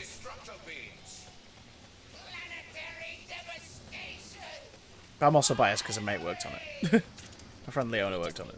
Planetary devastation? Shit, here we go, guys. How do you think you'd respond if you did? If he was like, do you want to play a monster? I'd be like, yeah, boy. If you want to hear me chat to Russell T Davies, we did a massive podcast about writing for kids TV and family entertainment. There's the link. Go check it out. It's on Spotify. Haywire! The cruisers are blasting straight through the planet's crust! Those destructo beams can destroy an entire planet in mere minutes. The Emperor is going to wipe out all of Sargasso. If you're a CBBC fan as well, like, it's worth checking out because there's loads of people I interview on those. Presenters, producers, puppeteers. It's a lot of fun. You leave the mothership to us, Ribbit. We'll keep her busy with our pesky sinker pea. You got it. We'll handle those battle cruisers. Okay, I'm getting the hang of this. You're flying like a dream team. Oh god. Thank you for not throwing us off. It's one of my least favourite things to do in any game. Impromptu flying sequence. No problem for Trudy. Take this and that. But don't forget about this, don't you? How do we get health? Oh my god, you're working through it in release order, so I'm not up to that one yet. I hope you enjoy it. It's a lot of fun. Amazon took it away from me anyway, so I can't even watch it. Took what away from you? Took what away from you? Oh, Wolfblood. Ah, yeah, well, shouldn't it be on BBC iPlayer in the UK, maybe? Actually, no, like, BBC iPlayer is one of those things where, like, they still don't put everything on, even if they could.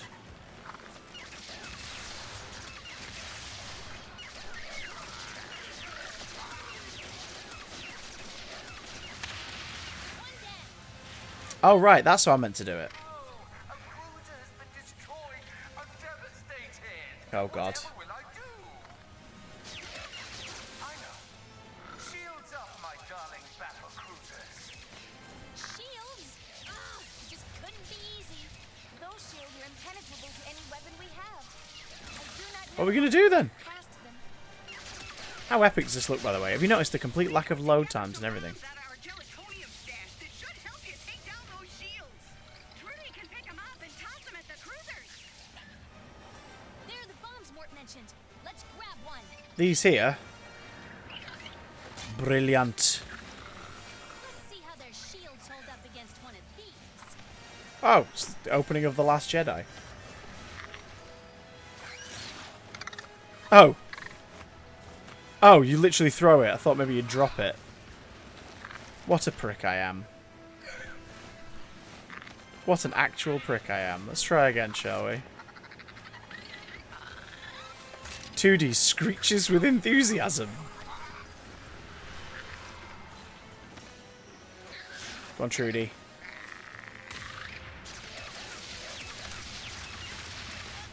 Take that, Emperor Fuck you. Nice hit. Let's keep it up. Oh. Oh, did the stream go out? Did the stream die?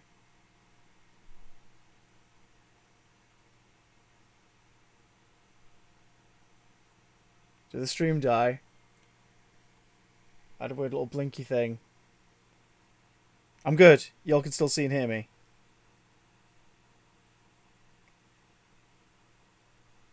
Wait, hang on. Am I gone?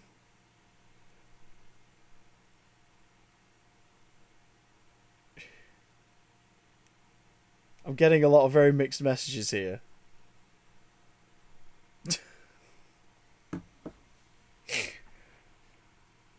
May is like, I can still see and hear you.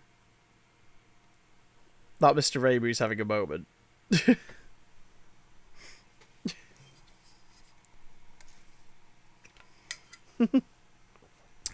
Hello, Stephen. Stephen, this is Clem Fandango. Can you hear me? I grow tired of waiting. All cruisers increase beam strength to 120%. I want Sargasso broken. Oh, jeez. Things are rumbling and tumbling down here, Ribbit. We're all counting on you two. Right, we need more bombs then, don't we? Trifle thinks she can stop us. Concentrate all power on the planet. Destroy it all. We need a bomb, we need a bomb, we need a bomb. Exterminate all of those flying creatures. Hey, Rebecca! Obliterate them. We need a bomb, we need a bomb, we need a bomb. Rivet, the battle cruiser's destructo beam is moments away from breaching the planet's core. Yeah, I know that, you bastard.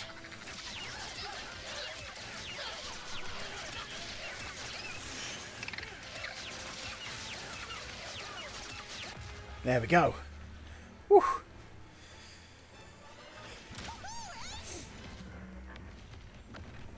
Oh my god. Right, we did it. We did the thing. Strong Star Wars finale vibes.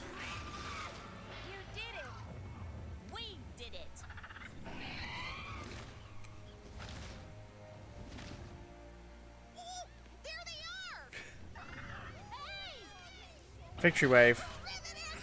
If this is the end of this level, then we'll wrap up in a minute, but I'll show off my big puppet first. That sounds wrong. Because it is. Alright. You're welcome. Mort, break out the lemonade. We're getting crazy tonight. Oh my god, it's 10 to 4. Fuck me sideways. Break out the lemonade. We're getting crazy. Oh! Another unlikely win just in time to cross you off the list. Hey, Fatus Ratus! Prison you go. Oh, who needs tradition? Let's spice things up. Oh shit. We appear to be in a pocket dimension. Luckily, the all-knowing Emperor didn't realize I know exactly how to get out of him.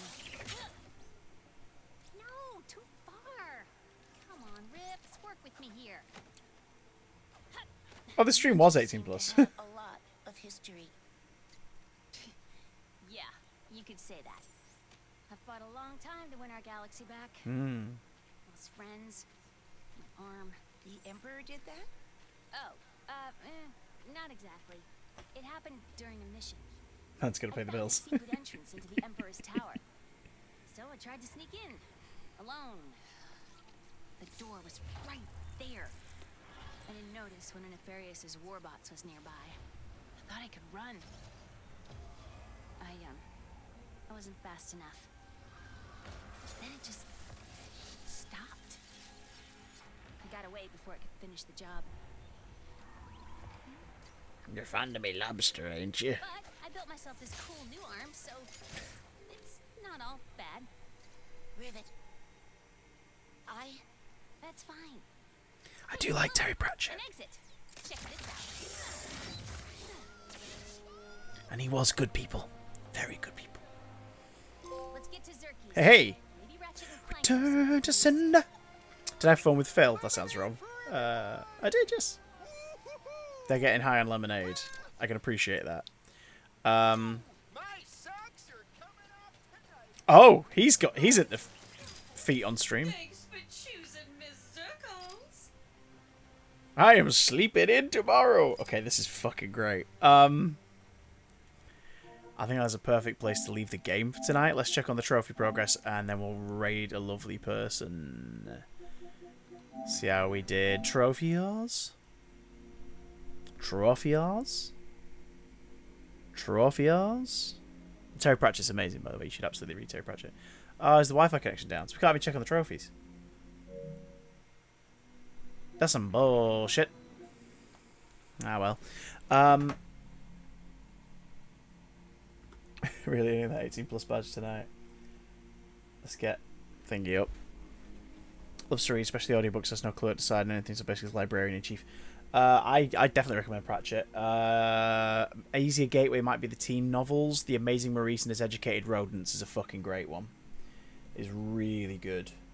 And if he's like, it's fine, but a little bit kiddie, you'd be like, right, let's jump straight to Discworld. Let's just go. Colour of Magic. We want to see your puppet. I'm going to whip it out, Your Honour.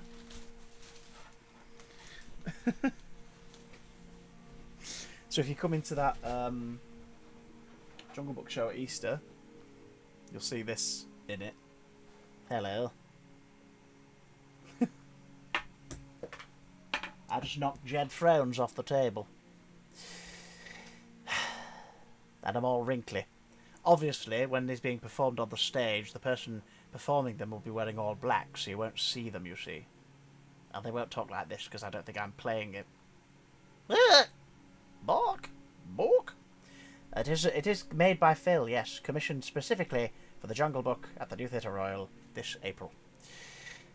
One moment. Right. To those who watch live, I appreciate you. Thank you very much. Especially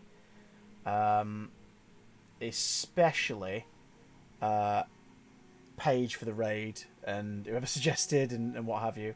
Yeah. I do appreciate it. Thank you very much for doing that. Thank you. We're going to carry on the love. We're going to go to the wonderful Double Toasted. Corey and the gang, they're fucking brilliant. If you're watching it live, thank you for the support. And thank you for the follows and the subscribers and the resubs. If you are watching this on YouTube in the future, you could have watched it live. Twitch.tv/officialcdj. Anyway, see you soon. Let's go say hello to Corey. Bye!